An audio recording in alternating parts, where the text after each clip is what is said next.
Let's go ahead and call the meeting to order. Public Works Building on the 24th at 6 p.m. We're going to do invocation followed by the Pledge of Allegiance. Thank you. Annie, would you mind first, please? Let us pray. Dear Heavenly Father, we humbly come before you tonight, and we are so grateful that you are our Lord, our God, our help in times of trouble. I thank you, Lord, that you are with us as this storm approaches, Father, that the people that are in the path of this storm, that your hand will be upon us, Father. Keep us safe and keep our homes safe. In Jesus' name, and I pray for those that are here at this table tonight, that you give direction and that you guide us and help us make the right decisions for this city. We give you all glory and honor and praise. In Jesus' name, amen. Amen. Pledge allegiance to the flag of the United States of America and to the republic for which it stands, one nation, under God, indivisible, with liberty and justice for all.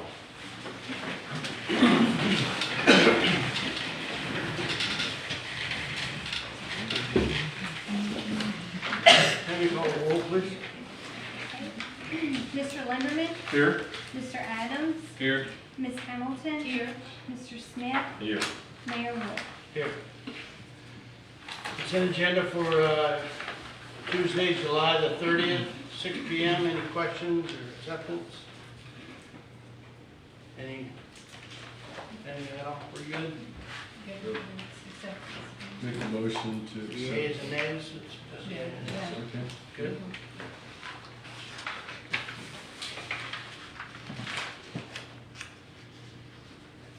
Okay, we're going to jog a little bit here. I'm going to kind of suspend Robert's rules for a minute. This, we have a resolution we want to go over. This is state of emergency, so we want to make sure that we have things in line. And we have resolution 2024-06 that we'd like to read title only. Have a motion to do that? Make a motion to read resolution 2406 by title only. I'll second it. Let me take a roll, please. Mr. Linderman, Yes. Mr. Adams, Yes. Ms. Hamilton, Yes. Mr. Smith, Yes. Mayor Wolf. Yes. Resolution number 24-06. A resolution and proclamation of the City of Mexico Beach, Florida, proclaiming the existence of state of emergency regarding potential tropical cyclone 9. Okay, motion to adopt. I make a motion to adopt resolution 24-06. I'll second it. Let me take a roll, please. Okay. Ms. Hamilton, Yes. Mr. Smith, Yes. Mr. Adams, Yes. Mr. Linderman, Yes. Mayor Wolf. Yes. Thank you. That puts this resolution in for 7 days only. Yes, sir. Thank you. Special appearance. That means you're special. I feel special You should. for just this moment. Elizabeth Moore with Anchor CEI. As you all know, the last time I was here, we put before the council a request to make modifications to the seawall at the boat ramp, as well as bid out some previously designed plans for the expansion. All of that, or half of that, the expansion to be funded by FWC, the seawall repairs to be funded by the city. There was some surprise, I think, to find out that the proposed improvements that were designed previously included the addition of 3 additional lanes.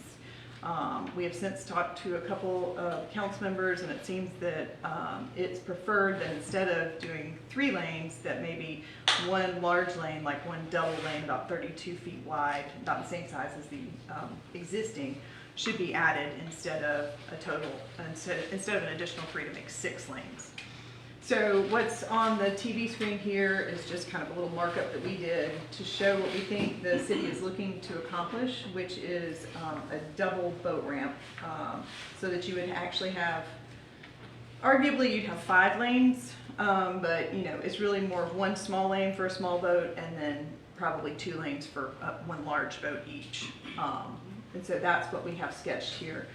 We have talked to the funding agency, FWC, and they have said that they would be willing to make that change to reduce the number of additional lanes in the proposed construction.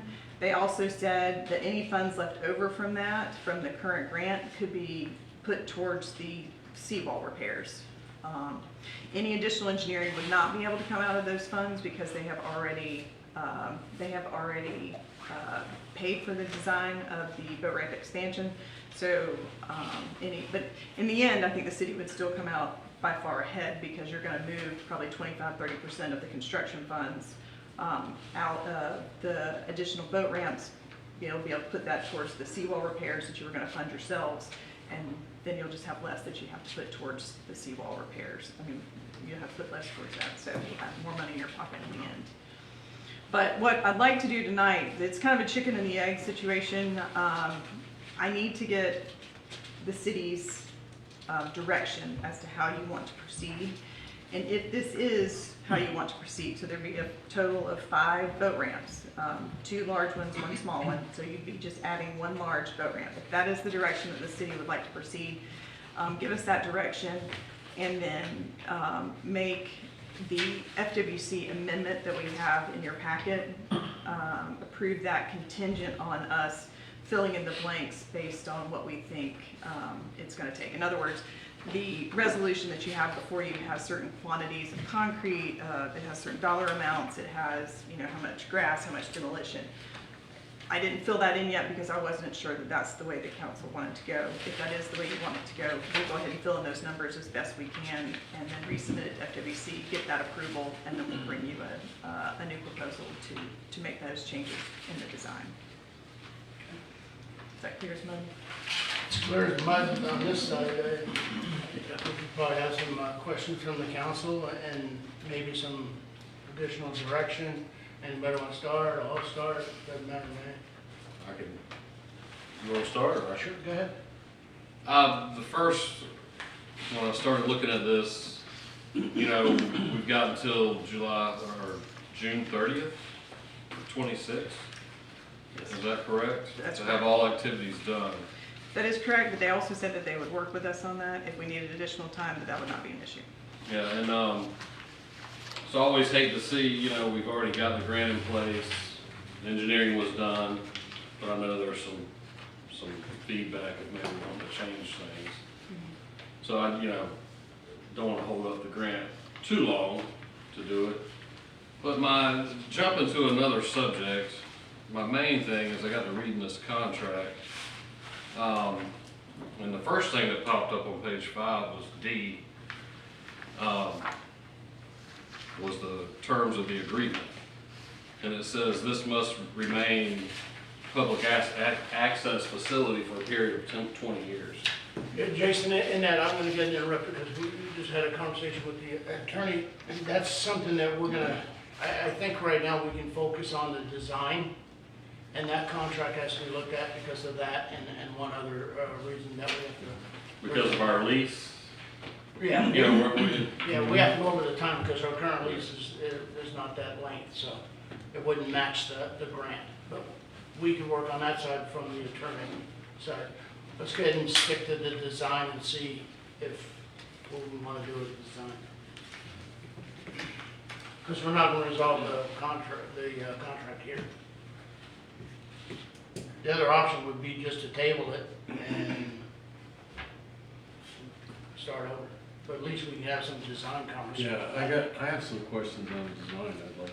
No, we do need to do, I just wanted to, I'm sure everybody's seen this stuff, Yeah. but before we get too far down the road, Yeah. I mean, we've got to Mine would be as long as you address that. I think, in my opinion, the FDC needs to have a say-so in this.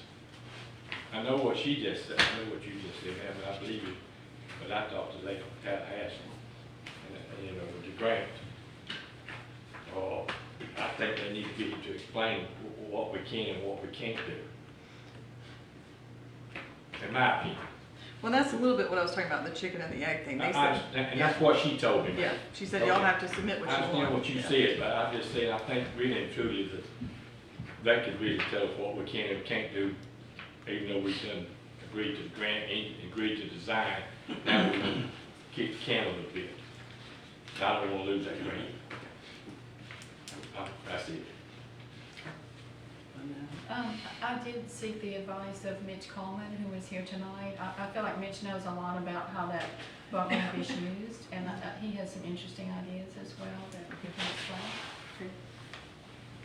I got a question on, I don't see the dimension of this. Is it 8 foot that's remaining? Do we know what that last dimension is? There's the width of the small boat ramp. right up there, it says. The single's 72 and the other one's 34, I think. That's 20. It looks like it's about 20. Really? Yeah, that's about it. About 12 feet. That's what's left? Yeah. They're talking a walkway. No, I'm talking what's left of the basin coming here, it says staging area. So, at 12 feet, you're not gonna be able to get more than one boat in there. Could be wrong, but this does scale out to 20 feet. I did not draw these plans, but it's almost exactly 20 feet, so. But again, I don't. I think that's a, you lead into Tim's conversation with mine, the same thing. That area there, and Mitch can talk a little bit about it too if we want to go that far. Leaving that area only that wide is not going to be able to pull in a boat, pull a boat out, or turn a boat around or anything else. We stop anything from happening in that area because it's so small. We have a double ramp here. We have a single and a double. We could probably go with another single and be done with this and have enough room on that end. But that's my thoughts. Then you'd have more room down there. You could tell the bandit don't fish. That's all I got to say. I don't want to laugh at it. You know, being down there during the busy time, we need all three of these. At the busy time, because they line up all the way to 98. And to just leave that little 20 foot, there's no, I don't see distinction. I don't know. That's just my opinion now. And I fished it. So, Jerry, what are you saying? To leave it like it is? I'd say leave the grant like it is. Okay. So, I'd like to, let me back up. I'd like to get the lady from the FWC to give us this, to award us this grant, to come tell us what we can do, to see if we can do what we're trying to do. You understand what I'm saying? We don't agree to design it, now we want to change it. yeah, so what I'm trying to understand, Jerry, is what you're recommending, to keep it like it was with 3? 3. Talk to the lady that can, if you don't mind, get her to come. That's my. The original drawing never had 3. It's a mirror image. It'd actually be A double wide and a 4. single. No, it'd be 2 singles and 2 double wides. It'd be a mirror image of what we currently have, which would leave no space at all. But we won't need that space, to me, at all. I mean, to stage a boat there, most time when we use that little staging area on the left-hand side, is when a boat is broke down. When it unloads the boat and the boat won't crank. Yeah, That's where you put the little staging area. But to put just 20 foot, I think we're wasting that. I don't think that'd be worth it for that. yeah, it'd be one boat, and it's, hardly anybody goes over there, I Yeah. think. They do it when the boat broke down. Yeah.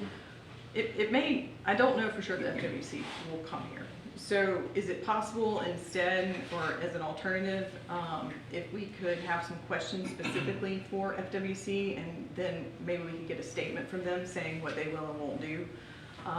So I think, so your questions right now pertain to, can we change the date? Is it possible to push the date back for the deadline?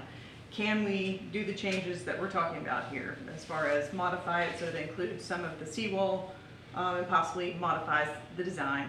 And then, what else? And then also talk about the engineering fees, if they can or cannot cover any additional of those. Is there any other questions? And I'm happy to ask. I will ask if they will come. That'll be our first choice, and see if they'll come, or they'll ask, or whoever asks. But I'm happy to do that, but I just don't know. A lot of times Tallahassee folks don't travel outside Tallahassee. So, okay, still come? I say Okay, well then we'll Okay. ask that.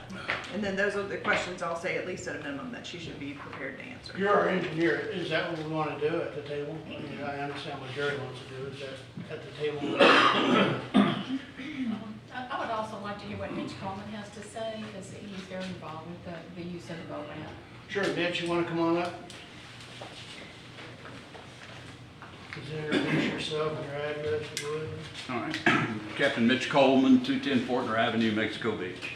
I've launched probably close to 1,000 times since that run. It's been there. I'm also the director of a King tournament that's probably the largest event that's there all year. The opening day of sniper season, probably tournament weekends, both the June tournament and our July tournament. Jerry's right, they're lined up back to 98.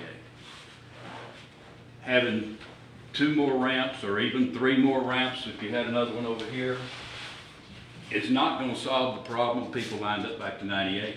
Because the problem is when they come in on the road, they stop at the dumpster, they start loading or unloading their boat, which is better than backing down the ramp and doing it, but there's nothing delineated to say, if you're loading, pull over here. If you're ready to launch, get in this line. Ultimately, paving that parking lot and putting lines out will solve a lot of the problems that you would have even today with 3.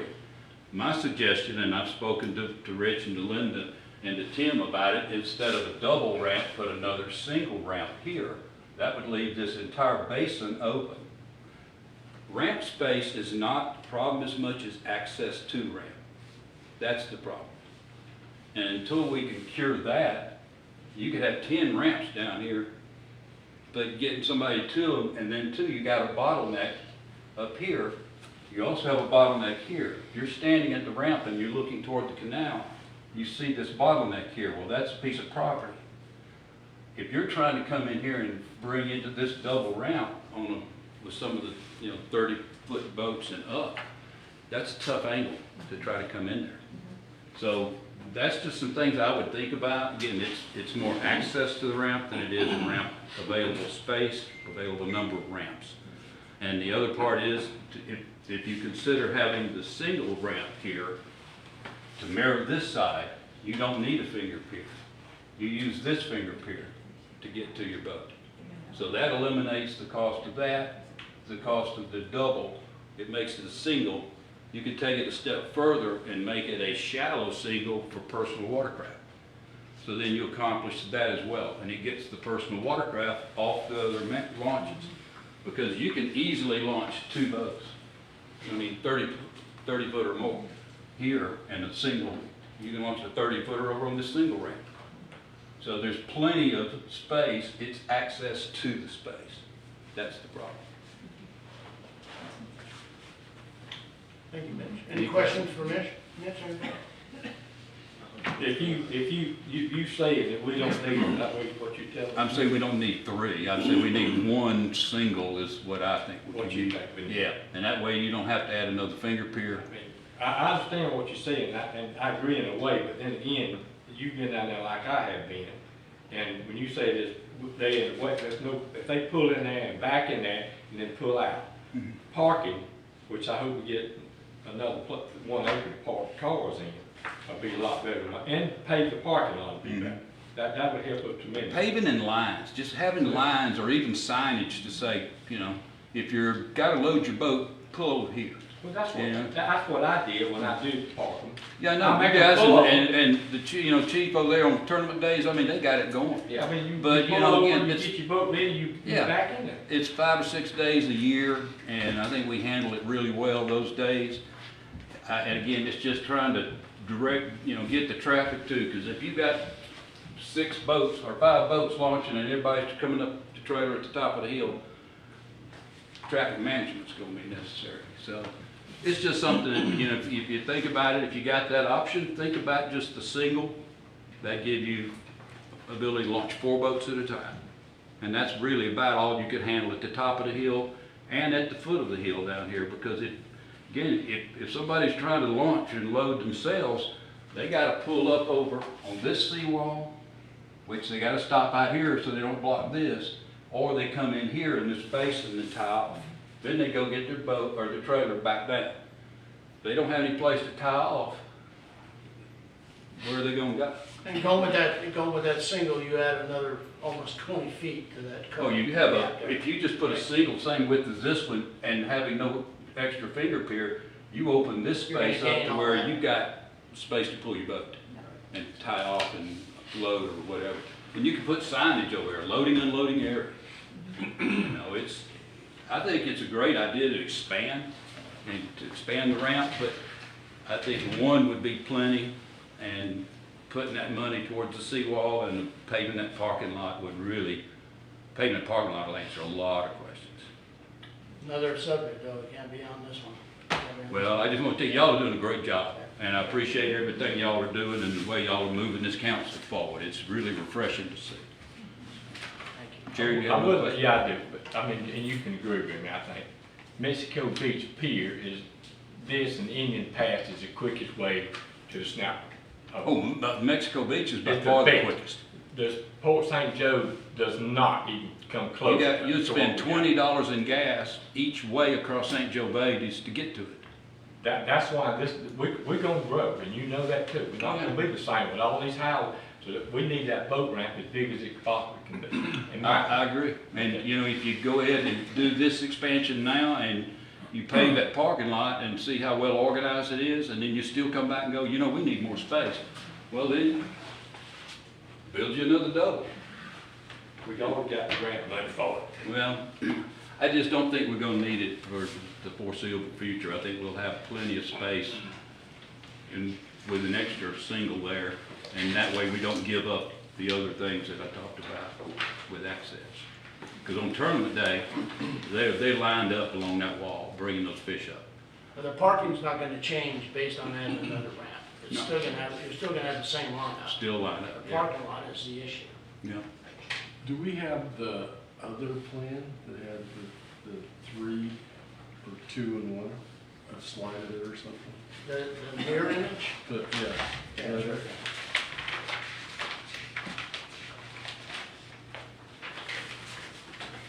Thank you.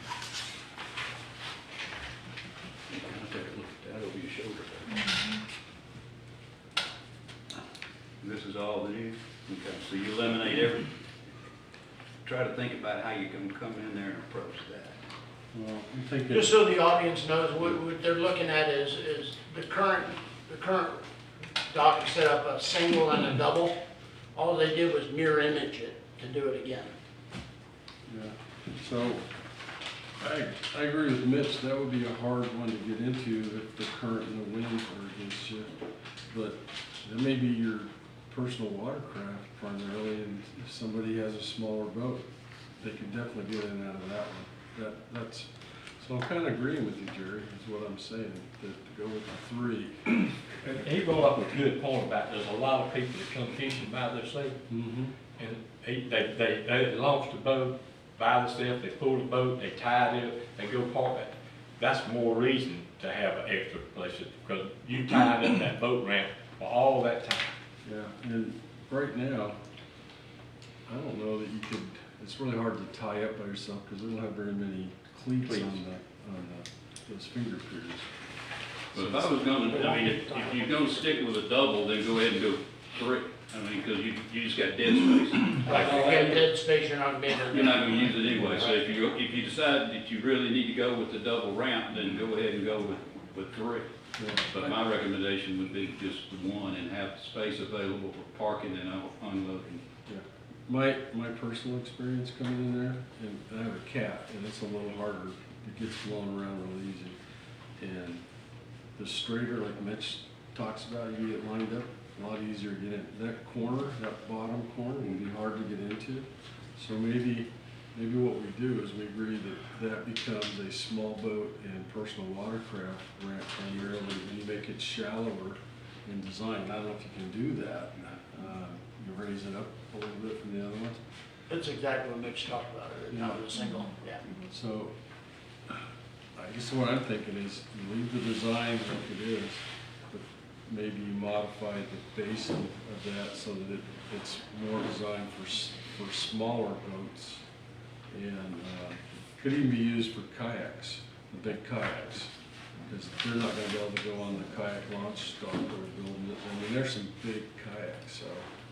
There's a lot of jet skis too. Yeah. You'd be surprised at the people who come in to go to Crooked Island, put in here. So I guess I'm in favor of leaving it like it is and maybe making that more user-friendly for small boats, personal watercraft, and the big kayaks. So leaving it the direction that we would give them is leave it like it is, add the single, and try to make it a small craft also, as a single. Is that what we're hearing? Jared? What was the original, that's what The original was a mirror image. that put Then- three. Yes, and then they came back to us and said, why don't we put one double? Just one double.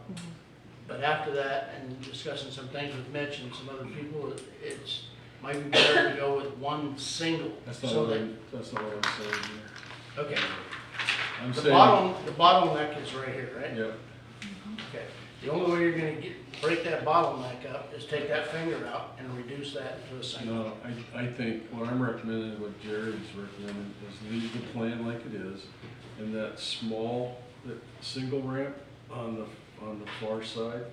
Over here? The one that you currently have. The one that would be right here. Make that his original plan, as a ramp, but tailor it more for smaller boats that can make this turn without a problem. Personal watercraft, and maybe those big kayaks that come in there on trailers, so that it's shallow enough that they could actually, because you have to get off and on a kayak. I mean, I just think that's gonna be very hard to make that turn if there's any kind of wind or current for some of these bigger boats. You're not gonna be able to do it, it's gonna be hard. But the smaller boats, little outboard in the back that come out of here, and the personal watercraft, which are quite a few, could easily come in here and maneuver, and they could even pivot around in that smaller. But if you had somebody loading there, and if you had somebody loading on that side, they could back out. They could, yeah. Probably getting out of there is easier than getting in there. It's gonna get real congested in that basin with that many available spaces. And if you get a mixture of jet skis and kayaks and boats, all trying to maneuver in that small basin, I mean, if you could buy that piece of land that's over there and knock that wall out, that would open it up wide. I'd say bring on, make all the reps you can, but you can't. But Mitch, we have that problem now. Yeah, so don't compound it. I think that would make it easier. I understand what you're saying, but Well, and two, where are you gonna park your boat while you walk to get your trailer? you're gonna have to park it down on this seawall over here. That's where they currently They park. currently park, and there's room for about 6 boats, Yeah, and so, maybe 6. I don't think most of the time it's an issue. Oh, it's not, Most of the time, people, the single guy, he leaves his boat on that finger and goes and parks it, and there's no traffic. And what I'm suggesting is, I don't think that's useful for anything really. Even if you take that finger out, I don't know what you accomplish. But I think you give the personal watercraft and the kayaks a place to go that's out of the way. They can maneuver over here. You could put a sign that says personal watercraft and kayaks only or whatever, but I'm in agreement with Jared. I just don't see the advantage of that. You come in here, it's hard enough to come around here for me sometimes and make that corner with the wind pushing against me to get lined up. So only people I see using this are small boats. So what you're doing there is that ramp, that double ramp you're looking at right there, and I know you're standing there to advantage, that's 33 feet wide. You reduce that by 17 feet, that opens that whole area up, and you don't even have that finger there. It's wide open. You have to have area for people to come in to park to go get their boats. And right now, all we have is the west side, and that's it. If you do that, you're gonna have no access on the east side. Well, all you're gonna do is encourage people to do like Jerry. I got plenty of ramp space, so I'm gonna back my trailer down. But, again, you still gotta tie your boat up somewhere. So they're gonna park, tie it up on the finger pier and block the space while they go get it. Or are they gonna tie off over here on this east side and walk up the hill and launch? So that's just what you gotta think about. And again, I'm for improving boat ramp. However we improve the boat ramp. I love it. I use it all the time. I think we got the best facility anywhere on the Panhandle. And, you know, again, you're just gonna create a lot of passage, a lot of traffic in there. You are gonna eliminate your parking and your offloading and unloading, especially on busy weekends. So busy weekends are really the only time to need the extra 3 lanes. So that's 5 days, you know, maybe 5, 6 days a year. Just- And you may even want to ask too, FWC, if she does come next meeting, ask her too. I can actually have a boat trailer on a good day, but I appreciate the lines. Well, I appreciate the lines, so it may be something that you ask too. Like, I do think that helps a lot, where people know where they're supposed to load and unload, so they know to get out of the way, so they know where to put their boat trailers. So it may be worth asking her at least if that can be part of the grant to pave it, put the parking, redesign it so that you have a circle and all the things that you need to do. You just mentioned paving, I get goosebumps. So. Plus, the fingers that we talk about, you can put a couple of boats there and on the other side while they unload the boat tie, and you can still use the boat ramp. It don't, I'm not gonna say it don't block it. You get the right person there, sure, he's gonna block it. Mhm. You Boat understand? ramps on opening day of the Snapper season's always a fun spot. It Oh, yeah. is. Yeah. That's kind of the exception. It is. And It that's- is. I mean, you the got- normal you got- weekends, they're just, we won't even use all, you don't use all 3 at one time. 3 weeks ago, you put in a parking place at the boat ramp. Put in a parking place. We need, they was backed up to 98. Yeah, well, I mean, All right, let's just, Jason, you got anything? Nope, I'm good. You're good, Linda, anything? okay, so current direction is we're gonna try to get FWC into the next meeting and then see what. I don't, you're communicating with FWC right now, that's Jerry's suggestion, I mean, if the council wants that done, that's fine. I personally think that you work for us and you're communicating with FWC, I think that's fine, but on a grant. That'd be fine. Okay, I'll ask, so the direction currently is that I'm going to ask FWC the questions that we've discussed tonight, including also possibly paving the parking lot and arranging it. Is that the extent of the Do question? we have an agreement of how are we building a single, a double, or what? I don't think so. What are we doing? Yeah, I don't think so. I'm in favor of leaving it like it is. Me too. Leaving it like it is based The on original plan, The with the mirror image. Not the mirror image. The mirror image. Yeah. 3. But with signage to say that the easternmost is for personal watercraft or We kayaks. can, yeah, we can talk about that, but as far as engineering goes, I'm in favor of leaving it like the original plan, the mirror image of what we got. Mirror image would give us 4 boat ramps, and if we try to modify the last one into a grab or something, we do that. Is that basically what we want to say? So are we saying that we're gonna go with a single ramp, no finger pier, to avoid the? No. What Tim is suggesting is going with the mirror image from Mirror Newberry, Okay. which was what we didn't want, but now I guess. Mayor, I don't know if there's anyone else from the audience, if you wanted to open that back up, or if there's anybody else that had comments, I don't know. I don't, I mean, we're just giving direction to Yeah, council. okay. Yeah, We asked Mitch because I think we all spoke with him yeah. individually. I think, my thought does go back to Mitch's idea, because I think he is most familiar with this boat ramp. He sees the most activity in this boat ramp. He understands the congestion that results as the way it is designed, and if we continue to expand that, rather than just make it a single ramp, it's gonna add to that. And if we can get FWC to help us with the parking situation, maybe help pave the parking lot, that would be probably a better option than to add another ramp. I tend to agree with that also. I would suggest going with a single ramp and getting the benefit of the seawall and maybe the parking lot. Jason? Already put in my 2 cents. What is it? I didn't- Oh, sticking with the original one, because the grant is already in place. The Because, engineering's done. Now, we obviously gotta go to FWC and tweak that still from the mirror image. I mean, we discussed the parking lot, maybe that just be, We're talking, I think, we're talking about the boat ramp. yeah, So what is it you're in favor of now? sticking with the original plan. the mirror image of You're one talking side this to the- original plan, Yes. from Newberry, from Yes. Newberry, okay. Now, just to be clear though, if you go with what you have now, that's been approved, no changes.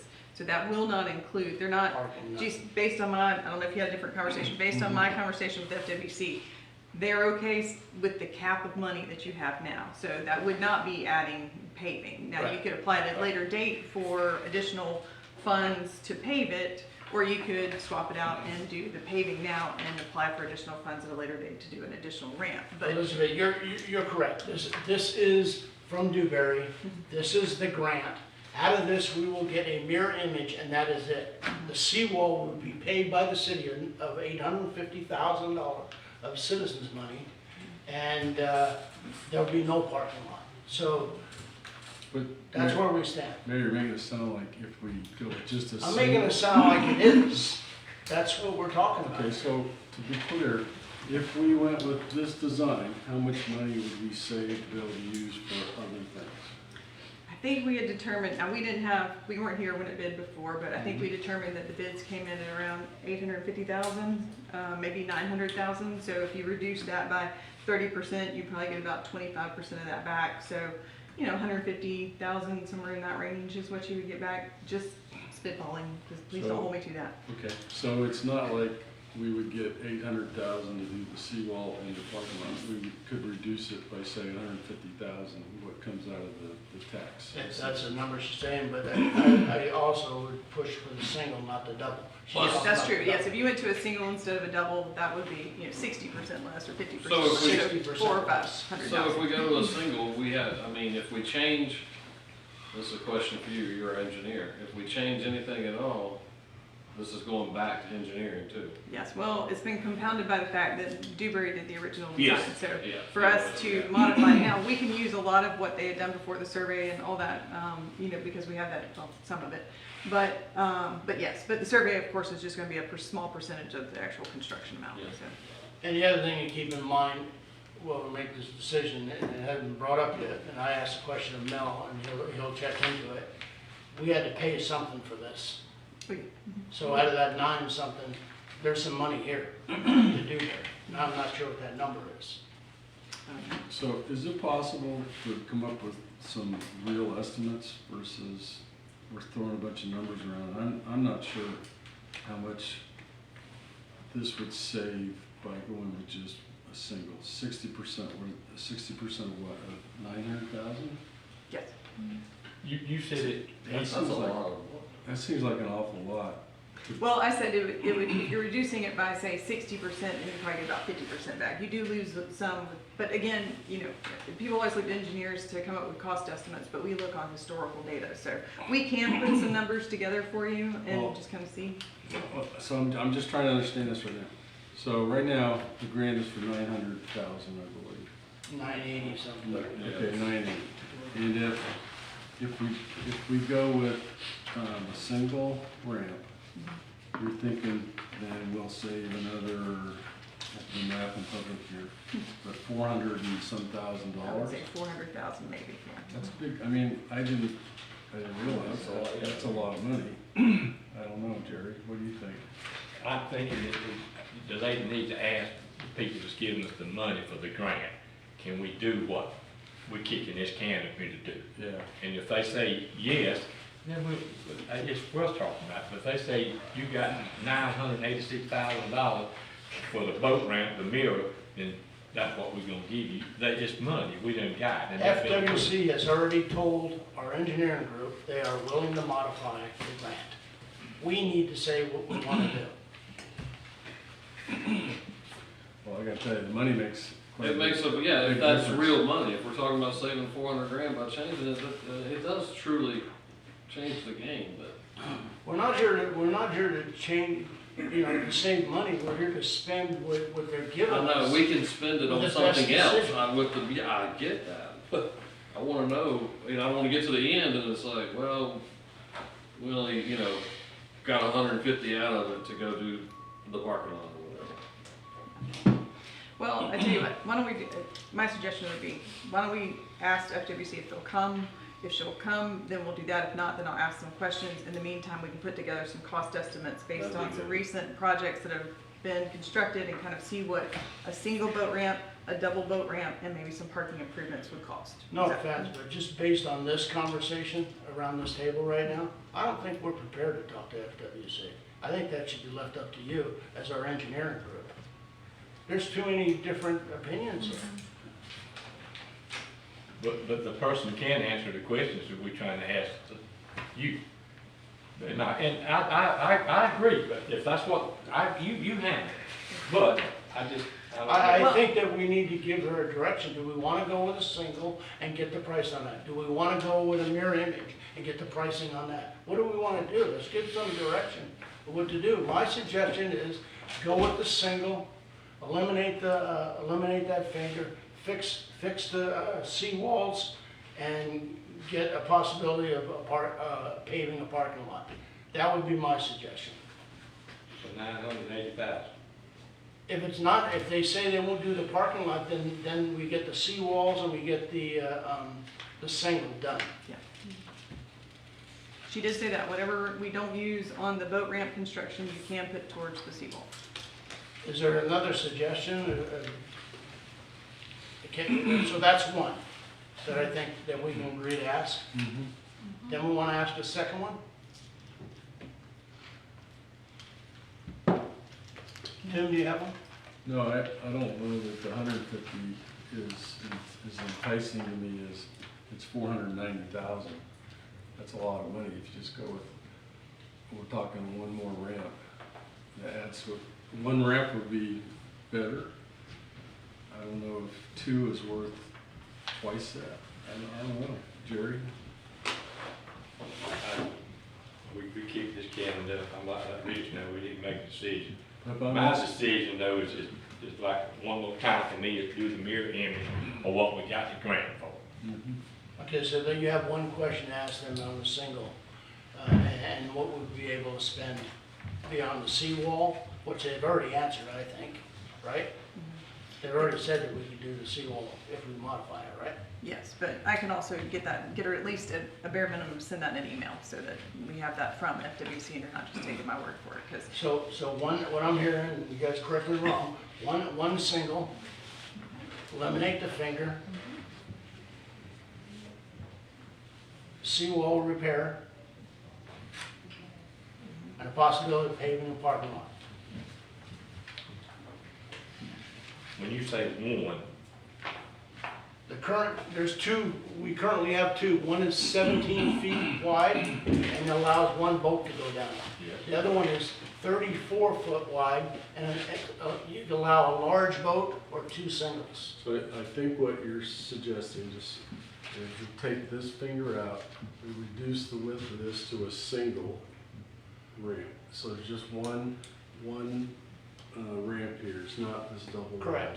Yes. Correct, right? Yep, And this- correct. This finger goes away. Finger goes away and you're taking 17 feet out. Yep.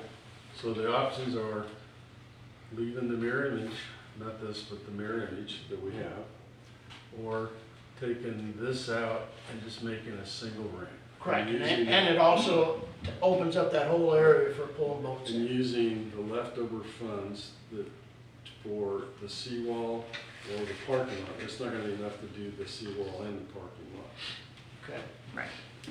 Remember, we put away almost $800,000 to do the seawalls. Out of citizen money. Tax money. You All right, good? I will Sorry. ask those questions and I will still go ahead and get some cost estimates together and try to get them to you before. Thank you for being patient. We're just trying to get it right. I get it, I understand, it's a tough decision, thank you.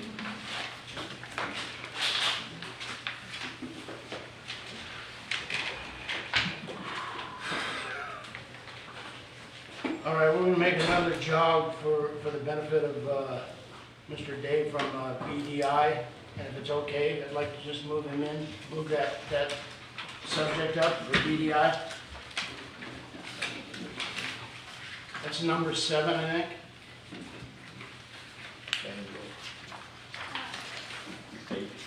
For change order number 6. Correct. There's a lot of things we can talk about on the pier, but I'm here for just one thing tonight, change order number 6. It has two components. I'm asking for $16,915 for increased in COLA, cost of living adjustments, and inflation over the past 2 years. And I'm asking to extend the contract through 2027. Those are the two components. The extension of the contract, our contract includes services during construction, but we do not have a task order for that yet because we haven't been able to bid the job. So I would like you to extend the contract to a point where we will negotiate that once we bid the job and we can keep going without a lapse in our contract. That's number one. Number two, our contract expired in November of '22. We're kind of like the frog in the pot. We thought we were going to be done, we thought we were going to be done, we thought we were going to be done. It just kept going. So about 6 months ago, I put together change order number 6 for the labor that we expended in 2023 and the labor we're expending in 2024. Both of them calculated at 7%. And that's how we calculated the $16,915. They showed 7% and 14%. 2 years.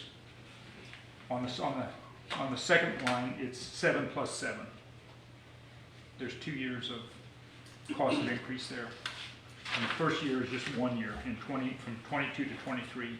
The second one is from,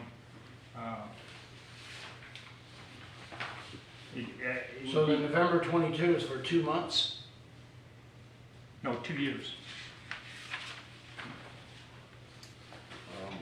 We have work that we calculated retroactively from 22 to 23. This is all labor, no material. Correct, there's no materials in our work. Okay, let me ask a question again. On the second page, you have it tallied there. You have 7% of work performed from November 22 to October 23. Yep. That's 2 months out of 22. Yeah, our contract expired in November of '22. Okay, so out of that 2 months of 22, instead of the 9 months of 23, you used a COLA number of 8.7. That was my justification. I offered a 7% flat fee for each year, just to make it easy math. And item number 2 should be for the first year, from 1st of November to the end of October, 7% of that number. And then we also had work that we had on the books that we hadn't got done, and that's the second number, the $11,000 number. You said on your second page here, it says, for reference, the COLA for 2023 was 8.7. Sure, it was. It was 4%. In 22, it's 8.7. And you only have 2 months of it in 22.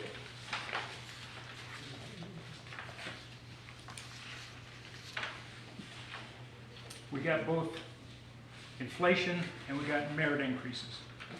I don't know. I guess the council might have some questions, because I know I do. I don't know why we went for we had a contract that started in 2020 Yep, and went to 2022. yep. And we never negotiated after that? No, we did not. We kept thinking we were gonna be done.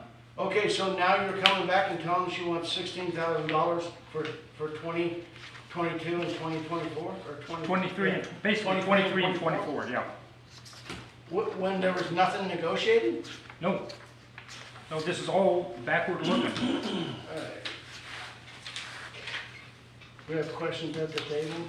Well, I just looked at the cost of living index, and it's like, this last year was 3%, under 3%, and the year before that was 5 or 6 at the most. And so it seems, and you're asking us to pay that plus your merit increases? That seems like that's an internal thing, your merit increases. Once the contract expired, I would have to raise, typically you raise your rates every year for merit.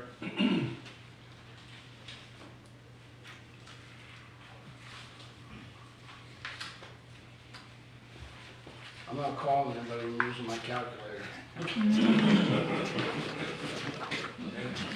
Please.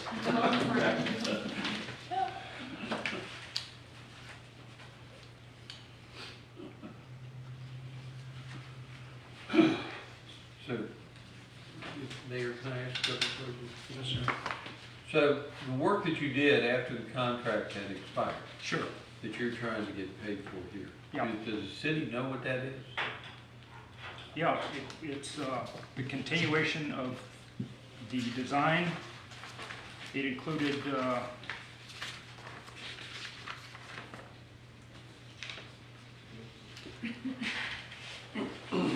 If it might help, the FEMA? 76,000 and 82,000, we've already paid. Really good too. They're asking for additional 5,300 and another 11,000. Right. A total of 16. Right.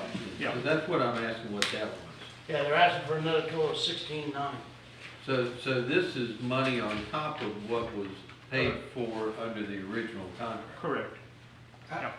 I guess that's where I have a problem. How could you come back after 2 years and ask for $16,000? I probably should have stopped work at the end of 2 years and just said, I'm done, but I kept going.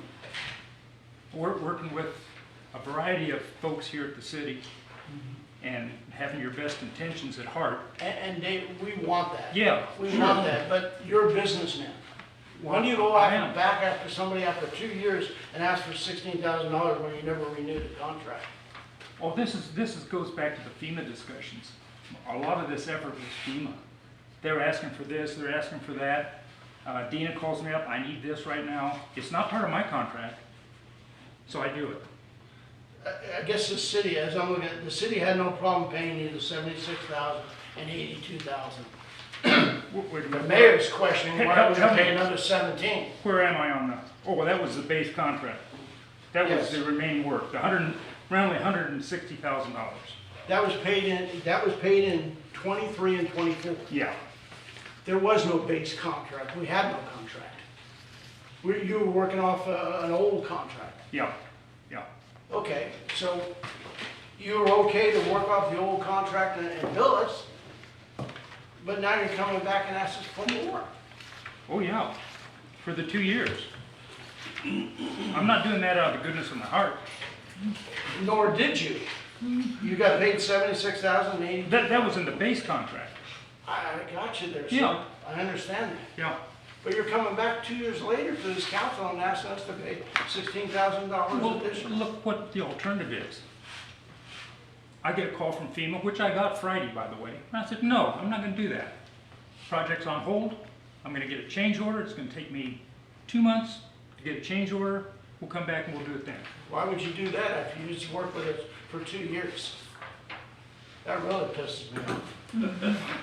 What do you That's mean? ridiculous. They asked you a question, you No, told it's them outside no. the scope of my work. I had no FEMA involvement. This Sir, is you were working for us and you charged us and we paid you. for a pier, not to do FEMA's work. They asked a question. No, Mayor, I think you've understood it. Sorry, he didn't say, he basically said, is that what you're expecting me to do? And Dina called me up post the I contract. thought you said To that's say no, he didn't say, No, he no. said no. No. Because Dina has been wonderful. Okay. She's been a center fielder for all these questions and says, Dave, I need some help. Will you go do this? And the alternative is to start writing change orders. And I haven't been very good about that. So we've had cost of living increases. You know what inflation has done in the last few years. I'd like some more input from the council. I mean, I'm just struggling with the not having a contract and paying based on the old contract. And now 2 years later, we want additional on that. Typically, when a contract expires, if it's not canceled, it continues on a year-by-year basis. I'm not an attorney, but there you go. A lease might do that on a month-to-month basis, if that's the basis on which you're paying the rent. But I'm not sure that I would say that the contract that by its terms terminates, and work is done during the time of the contract, and there's no term about these cost of living increases, I'm not sure that would be a modification that the contract would have. And also, I'm a little confused. You have to extend through November 27. Your change order says Yes, it does. a maximum period of 2 years. And then Mel in his write-up says requested 2 years, and then later on it says, allow for a maximum, that the procurement policy allows for 3 years. So even if the council were to agree to extend for the maximum 3-year period, it would be from the date of the change order, which, if it were today, would be September of 27. So we couldn't even extend it that to November, but that's just not that. And we can modify the change order 6 request to comply with that. The problem I'm having is I can't get a reading on FEMA when they're going to release anything. They have not done consultation with the Corps yet. They're going back and revisiting all sorts of things. So I don't know when we're going to. Well, I think you understand our problem too. We're getting a bill for Sure, $16,000 sure. And from my on an perspective, expired contract, and you know, we're kind of just like Mel said, we're kind of over a barrel. I mean, we got to move forward with the pier. sure, You were our engineer on the pier, yeah. and now we're sitting here, you know. And then there's. We can do no- this no another desire way. to change that. Yeah, I just, We can do this another way, you know, but I'm being extremely fair from the alternative. oh, I know. So I see What's the alternative. change Well, he orders, won't- he- change orders every time they ask for something outside of scope. I hate that.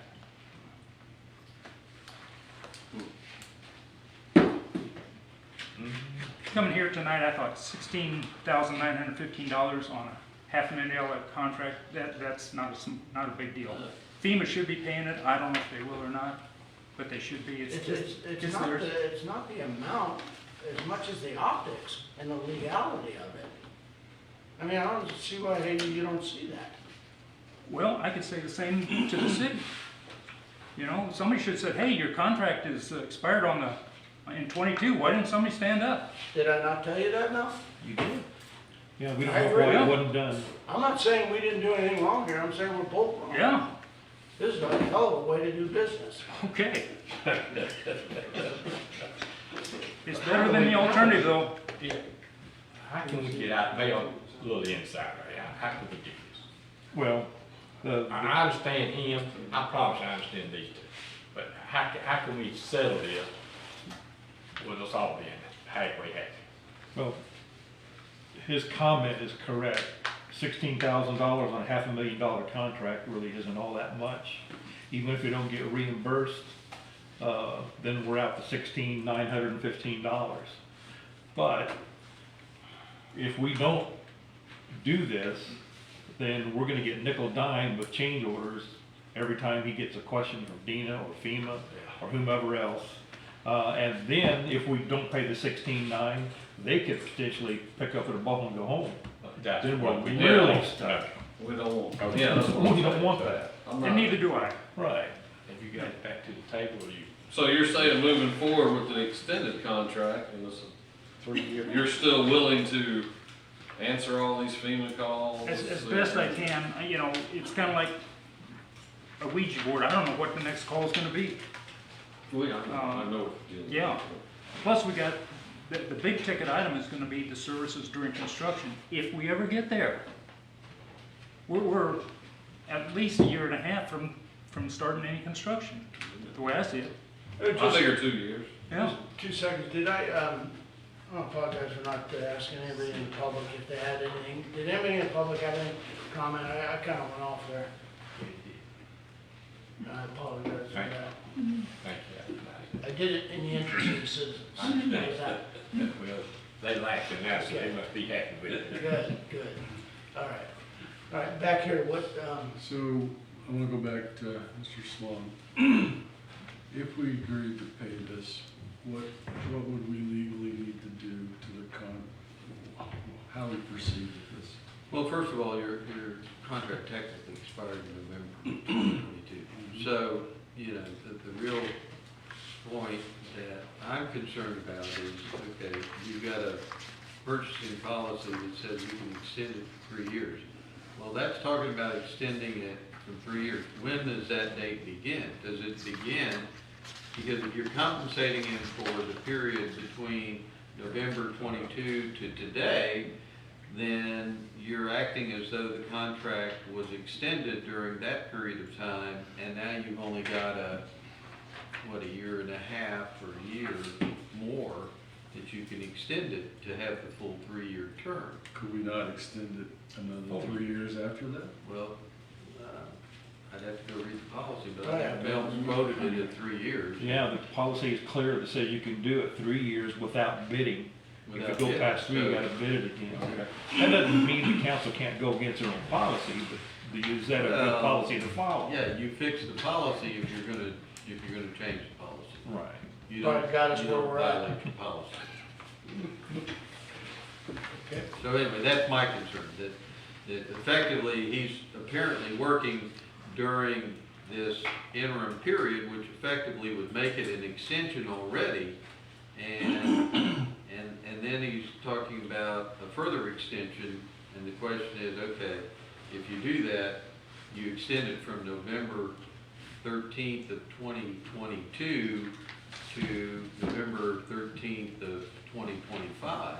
Yeah. And that would be the extension. That sounds like the cleaner way. Yep. To get it passed, to that point, and get it passed. We And need then to, talk about it. And then you have to deal with what comes next. okay, so we need to deal with that, right? Yes, I have another question though. Yes, sir. So, whose responsibility is when a contract expires to decide to extend it? The cities?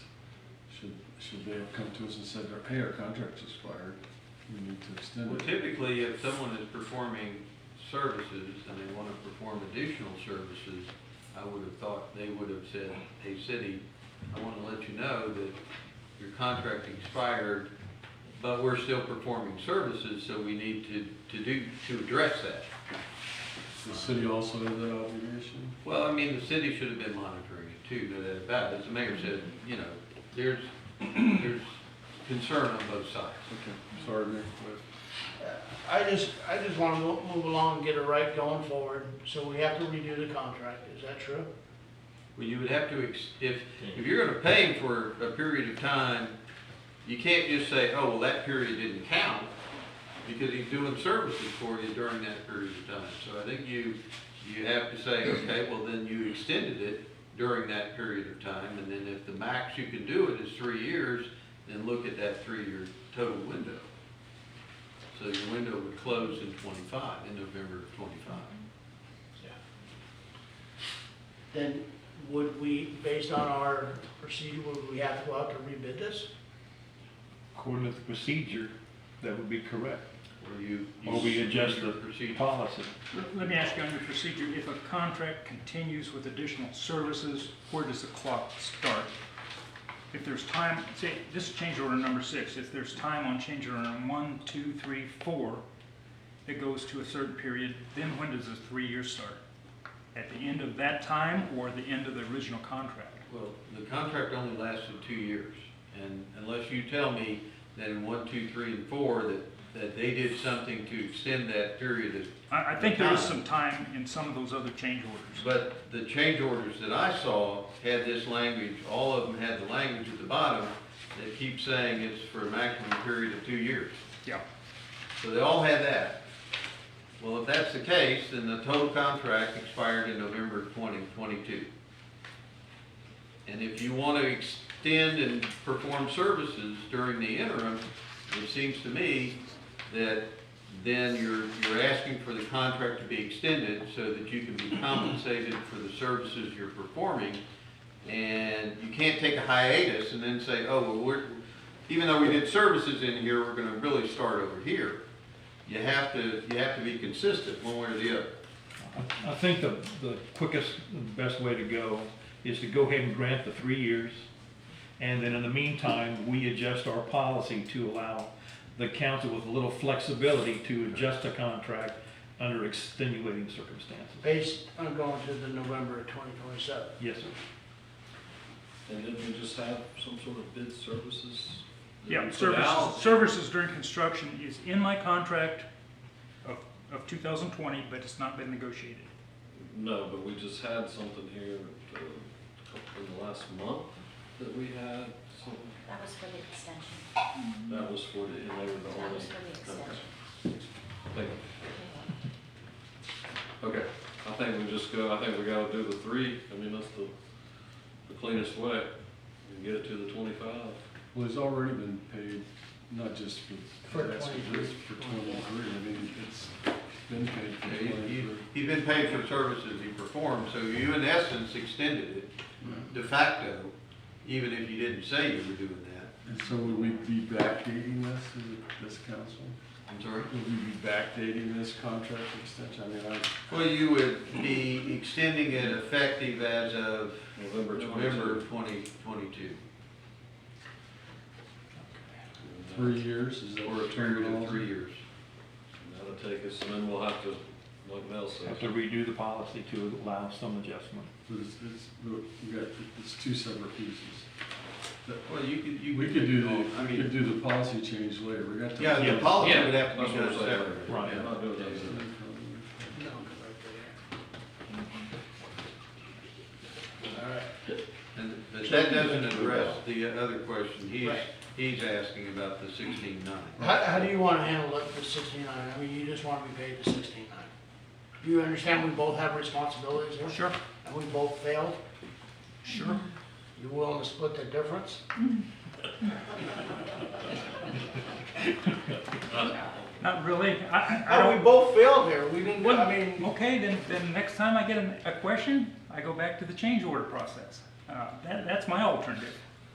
well, we're not giving any leeway to outright bill us after 2 years that's ridiculous. I'm not comfortable paying the 69 after 2 years with no contract. I mean, if we didn't pay you anything, I understand, You know- but we paid you over $170,000 over that 2 years. Well, not all of it. You haven't paid all that yet. There's still some there, but I take your point. We're just cranking along. We get calls from the city saying we need this. We get calls from your consultants, we need that. We get calls from FEMA, from DEP, from the Corps. And basically, I just went on. And you should, I mean, you should think, but when you didn't have a contract or somebody here didn't know we had a contract, we should have brought that up. So Yeah, I'm that's actually, what I'm saying. I'm actually kind of confused. So you continued on, I understand that, and you were paid for it. But now you're asking to go back and adjust what you're paid a cost of living. for Correct, that. yes. Okay, so that's, So that's an extension and a modification. yes, and, yeah, it does seem wrong. I mean, it's like buying a car and making payments on it, and then somebody says, oh, by the way, we're paying more interest, so we're gonna pass it to you. I mean, That's not the same analogy. It's like, you call me up and you want me to do more work, and I should have sent you a bill for it, but I just kept going, thinking, You're not saying it's more work, you're saying. no, I am this saying is- it's more work. This is based, so you're mixing it up, this says you're basing it on the cost of living increase. I did. inflation. What I'm saying is, But That was your justification. Yeah. So that's more work? Or what I'm saying is I got lots more work, that's what extended the time. That's why the time got So extended. what It's- is the $16,915? Is that based On the amount of the contract remaining times 7% per year, based on inflation or based on extra work you did? inflation and merit. Typically, you know, everybody gets a raise typically once a year. Yeah, but You're actually, Well, we can have, to me, this is Jerry speaking and what Mel said, we're kicking this can, you know. yeah, I know, we're gonna. I mean, we're got no kicking this choice. can and got flat. I just stomped on it twice and Rich sat down on it one time. I say, this Jerry says, give the man $16,915. I know it's wrong. You and us are wrong. And extend your contract for 3 years and let you work out an agreement. Or Mayor, what you think? Well, no, be fine. That's I'm not my sure opinion. there's much agreement to be done. Yeah, the agreement's already in Yeah, the agreement's already. That's what in place. that's what Yeah, well, I, you're talking about the policy. And the other side of it, you're not gonna collect this from FEMA, it's gonna be Yes. it's gonna be taxpayer money. Well, at least ask FEMA. We'll We're ask. gonna ask, we may not Yeah. get it. that's my proposal. Any way to carry this over anyway into the new contract that we, That's gonna be Hey, 2 years from premium? now. 2 years from now. It's gonna be next year. it's been 2 years since you We're built gonna it. have to discuss a new contract after November 25. I mean, we can only give you an No. extension. I've got a task order that will be pending once we start construction, but that's 2 years down the road. Yeah, no, I was saying, Yeah, I know, this thing, I mean, this is gonna end in November 25. That's, You I mean, know- we're gonna have to work out our policy that, yeah, but technically, it's, So let's that's send when it it- past them. yeah. You had no contract, we carried over the original contract, carried it over, and then you came back and you asked us for additional money on the second contract that we didn't have. I don't buy it. I mean, if you're willing to split, I'd probably agree that we both did something wrong here, that's fine, but I don't understand why we paid it just because you should have made that number 85,000. Who's the question? I probably could have. I don't think that was fair. I've always, you know, No, I agree. I'm going through the seventh city manager here in Mexico Beach, and each one of them has given me direction on what to do. Makes sense. And Okay. I've taken them at their word. All right, Dave, I appreciate your input. We need to make a decision on what to do here, council. I kind of go along with Jerry's thoughts, Yes. you know, Yeah. just go ahead and pay the man the $16,915. I think mistakes were made on both sides, but it's important to be able to go ahead and move forward with this contract, and not hold things up 3 years. in 3 You years. make your motion, is that what you do? Are we making motions on this, or just? Oh, what we do, discussing? yeah, we're You gonna can have make a to, motion. we got to do something. Okay. Make a motion, approve it, deny it. Now, make a motion to approve, paying the $16,915 as requested, and to, extend the contract for another 3 years until November of 2025. Is that okay, Tim? Okay. I second. Retroactive to the November 2022 date. Okay, so retroactive to the November of 2022. So, You got a second? could I want a second, hold on. I was just gonna ask to read it back, so I'm clear on what the motion is. Did you get a second? I second, yes. Yeah. Tammy, take a roll, please. Well, wait a minute, he asked for a readback. Well, you're gonna have to. Oh, wait, you gotta, you make a motion, you make a second, you vote. If that's not what we're doing here, we need to get it together. I'm ready to get it together. All I was asking for was a read back of the motion, so I was clear on what we were voting. And procedurally, I think after there's a second, can you not ask for that by Robert's Rules of Order? Well, yeah, I think you can, and so that's why I turned to Tammy, but it, as I understood, it, Tammy's a little guy trying to write it all I down. know, I understand. But the motion as I understood it, and you can correct me if I'm wrong, was to pay the $16,915 and retroactively extend the contract through November the 13th of 2025. Okay. Correct. Yeah, and Mayor, I don't see an issue in a complicated motion to have a read back, honestly, just to be clear Sure. on what we're voting Well, everybody at the table heard it except for you.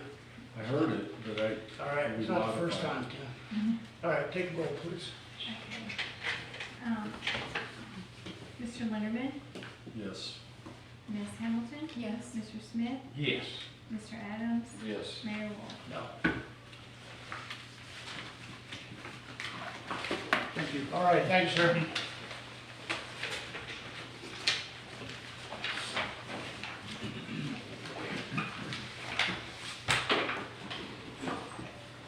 All right, we're gonna go back on the front page here again.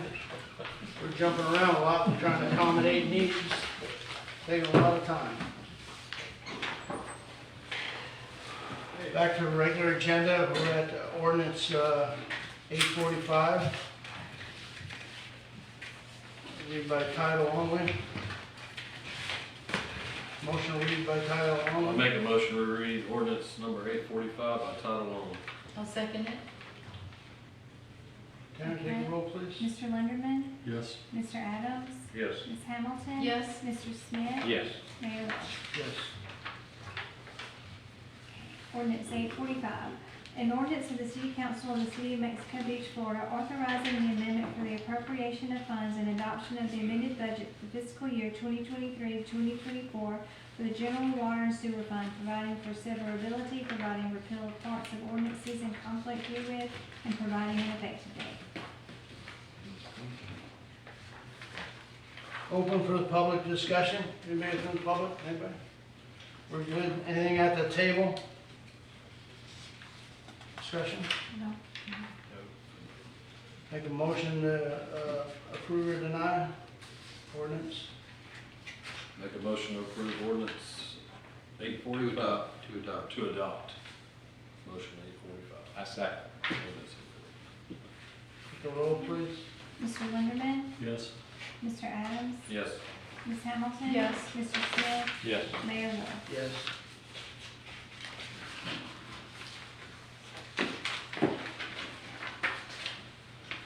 Look for a motion to read ordinance 844 by title only.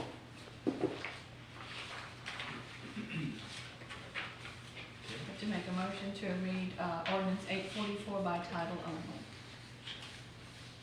I second. Mr. Linderman, Yes. Mr. Adams, Yes. Ms. Hamilton. Yes. Mr. Smith. Yes. Mayor Wolf. Yes. Open for public discussion. Public discussion closed. Anything at the table? You can read Okay. Oh, you didn't read? I'm sorry. I thought you already did. I'm Okay. baffled over here. Okay. Ordinance 844. An ordinance of the City of Mexico Beach, Florida, amending ordinance number 836, adjusting the current rates to be charged for the use of the municipal sanitation system, repealing all ordinances and parts of ordinances in conflict herewith, and providing for an effective date. Okay, now open for public discussion. Anybody? Same response. Close the public. Open for discussion at the table. Okay. Good. Move on to ordinance 846. It says it's the first reading. First reading. I have a motion to read it. I'll make a motion to read ordinance 846 by title only. I second. Mr. Linderman, Yes. Mr. Adams, Yes. Ms. Hamilton. Yes. Mr. Smith. Yes. Mayor Wolf. Yes. Ordinance 846. An ordinance of the City of Mexico Beach, Florida, amending ordinance number 817, adjusting the current rates to be charged for the use of the municipal water sewer system for the service inside and outside the city limits of Mexico Beach, allowing for senior citizen discount and vacant lot rates, repealing all ordinances and parts of ordinances in conflict herewith, and providing for an effective date. Open to the public for discussion. Public discussion is closed. Any discussion at the table? No. No. Moving on to ordinance 847, floodplain requirements, first reading. Make a motion to read ordinance 847 by title only. I second. Mr. Linderman, Yes. Mr. Adams, Yes. Ms. Hamilton, Yes. Mr. Smith. Yes. Mayor Wolf. Yes. Ordinance 847. An ordinance of the City of Mexico Beach, Florida, amending the Mexico Beach Land Development Code, Section 4.05.00, floodplain requirements, and providing for applicability, inclusion, and code repeal of conflicting ordinances, severability, scrivener's errors, and an effective date. Open for public discussion. Public discussion is closed. Discussion at the table.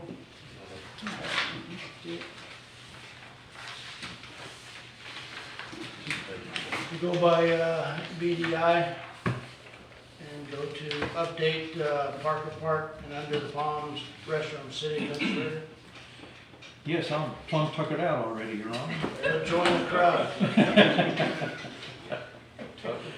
But give you an update on what we've been planning. You may recall the original plan was to pay for the Under the Palms Park restrooms before the end of this particular fiscal year, which ends on Monday, by the way. The original plan was to have, in essence, 2 restrooms with 2 doors of each and a small pavilion at Under the Palms. Once we got into the details of the plan, Julie discovered that there was some issues that had to be taken care of due to the design of the original intent. So after her investigation, she discovered that if we were to take one of the 2 restrooms and keep it at Under the Palms Park, add a pavilion or pole barn, as some would like to say, with picnic tables, much like it was previous before Hurricane Michael, that would sufficiently take care of Under the Palms Park. Then the other restroom that was slated to go there, take it to Parker Park, which would give us a permanent restroom there. So that's our plan. I think we're still working out some of the details for costs, but at this point, the costs are going to be almost the same as it was previous for just Under the Palms Park. This way we get 2 at 2 separate parks. So if the council thinks that's a good idea, we'll proceed. And well, you can see there, look at the picture. That's what That's what it used to that's what we're talking about under the Palms Park. I think that looks rather nice. This is good. Except, well, the new bathroom, not that one, but. That is correct. And this, Julie did a good job. I have a picture of the new one. Let's see it. So, She can show. Please show. Mel, can I ask you a few, I know y'all, I've talked to you a little bit, y'all have had a few things pop up that y'all are working out some details on. Mhm. How's that progressing, like the plumbing and things like that? You were checking on some things. If you want to go ahead, Julie, go ahead. So we're working with Johnny Mize on getting the plumbing. What we found originally, when it was brought to council, we thought that the way the building was set up was it was something that Public Works was going to be able to do. Well, once we got into it, we started digging around, we found out that the plumbing actually has to be done like, it has to be plumbed in like this, like a house. Yes. And then they bring the building and set it down on top of everything like this. You can see where there's the holes in the bottom of it. So the plumbing's probably gonna cost, obviously more, because we're gonna have to go with a plumber to kind of plumb in the plumbing like you would in a house. But where we're gonna save money, going the opposite direction is, the original plan for Under the Palms Park was to put two bathrooms. There was going to be a breezeway in between. There was going to be a concrete pad and a pole barn that went over the top of that. So we've kind of taken the pole barn out of the whole mix and thinking more about covering it like it was before, having the one building and then putting a cover out, having concrete. So we're not going to have to spend as much on the concrete. And then taking the other one, and we're not going to spend as much money on the pole barn. Yes. And then taking the other one, putting it at Parker Park, so that we have restroom facilities there, and doing a similar kind of thing, building kind of an overhang, off of the entrance, so if people are waiting in line or whatever, not to the extent as you would have at Under the Palms, because Parker Park is supposed to have a pole barn that's going to go right next to the restrooms in the future plans. So it would kind of kill 2 birds with 1 stone. Then we would have the restrooms that are currently at Under the Palms, the portable ones, those are ones that we can leave there, so that would give us 4 restrooms there for when we have events and things like that. We could take those, we could put those down at 8th Street and get rid of the porta potties that are there. You know, that's something that would be a little more aesthetically pleasing until we can get something done there. We can take them to Under the Palms and hook them up when we have an event there. So it opens up to giving us a lot of options and not using the porta potties so much So anymore. a couple other questions, I guess, did y'all go ahead and order them? Where I are we have on not order? ordered them yet, and Okay. the reason why I haven't ordered them is I wanted you to be okay with the plan. Since you guys approved everything based on one plan of everything going to Under the Palms, I wanted you to know about what was being done and not. Well, that's the second question, I guess, maybe the attorney is, are we allowed, I mean, there'd just be some sort of amendment, you know, we purchased them to both go at one spot, do we have to do anything, or are we okay? We haven't with- purchased anything. No, I mean, but we approved. You approved. You had a motion. We motioned to approve the bathrooms going at Under the Palms and doing this stuff. I just needed to know, do we have to kind of just make it a little quick Amend the expenditure word. and put the other And ones in? you want to amend the prior motion to be X, and if there's a money issue, you need to account for that. As far as the money Yeah. goes too, I mean, with the dollar amount that was already approved, I think we're gonna be very, very close as far as, you know, the expenditure. We have found that we have the America the Beautiful, grant that was given to us to be able to use at Parker Park for this year that has not been expended yet. Yeah, I'm good with the money, I was just making sure So what we we have to can- do we to can put one in use some one of place that and one in there. the other. That's all, just to make the adjustments and separate them. I thought you spent 5,000 of that grant on, the flowers and plants and I stuff. think that like was that. the 2020. So you've got another Got another America the Beautiful for for, 23. right, and then we're gonna apply for it again this coming year, again. So, January did some checking with the accountant, and we have Okay. not spent that additional money. All right. So we do have that available as well to use if we have any overage. All right, there's no motion or anything, I guess we'll have to change some wording in what we originally said we were gonna do on that. Well, it'd be a matter of redoing the original intent by having a motion of the council to proceed as Ms. Julie had prescribed. Okay. We still are gonna make the slab, Tommy. We're gonna pack the rock down and. Right, I talked- I I talked talked to the- to, okay. right, yeah, I talked to the man that we bought it from, and he recommended that the building itself sit on like a hard tan base rather than on concrete. Yeah. So that's what Julie was talking about, we're gonna save a little money because we're not gonna have to pour a pad down and set the building on. And that was in the original engineering, because I looked at it and I was like, how, but it was in the documents, that this thing can sit Yes. on this. Well, we found out that the floor of the building is 5 feet, or is 5 inches Yes. thick Mhm. of concrete. So it was being very redundant to put it on a concrete slab again. Yeah. And those are the colors we picked out, just in case anybody wanted to I see. like the color. Good. All right, yeah, same color as my house. Yeah. Now, do we have to do a motion on that? That would be advisable, yes, sir. Can we do that tonight, or do we have to put it on the next? Well, you're just doing a motion to proceed with the plan that Julie Yes. had To described. amend the prior motion and to instead go with A the. motion to amend the prior request and change it to, To change it to what is being proposed tonight. okay, is there a motion to do that? Oh, okay. I'll make a motion to amend the prior Motion. motion, okay, and then to change, what did you say? To proceed To with the proceed. plans as presented As tonight. newly presented tonight, okay. Julie's worked hard on this project too. Okay, is there a second on that motion? Second. Please. Okay. Ms. Hamilton? Yes. Mr. Linderman? Yes. Mr. Adams? Yes. Mr. Smith? Yes. Mayor Wood? Yes. Thank you. I would like to add one more thing though, Your Honor, just to keep in the back of your mind. Previously, the council had voted to amend the 2024 budget, which ends on Monday, to allow for this expenditure. We didn't put it in the 25 budget because we were gonna expend it in 24.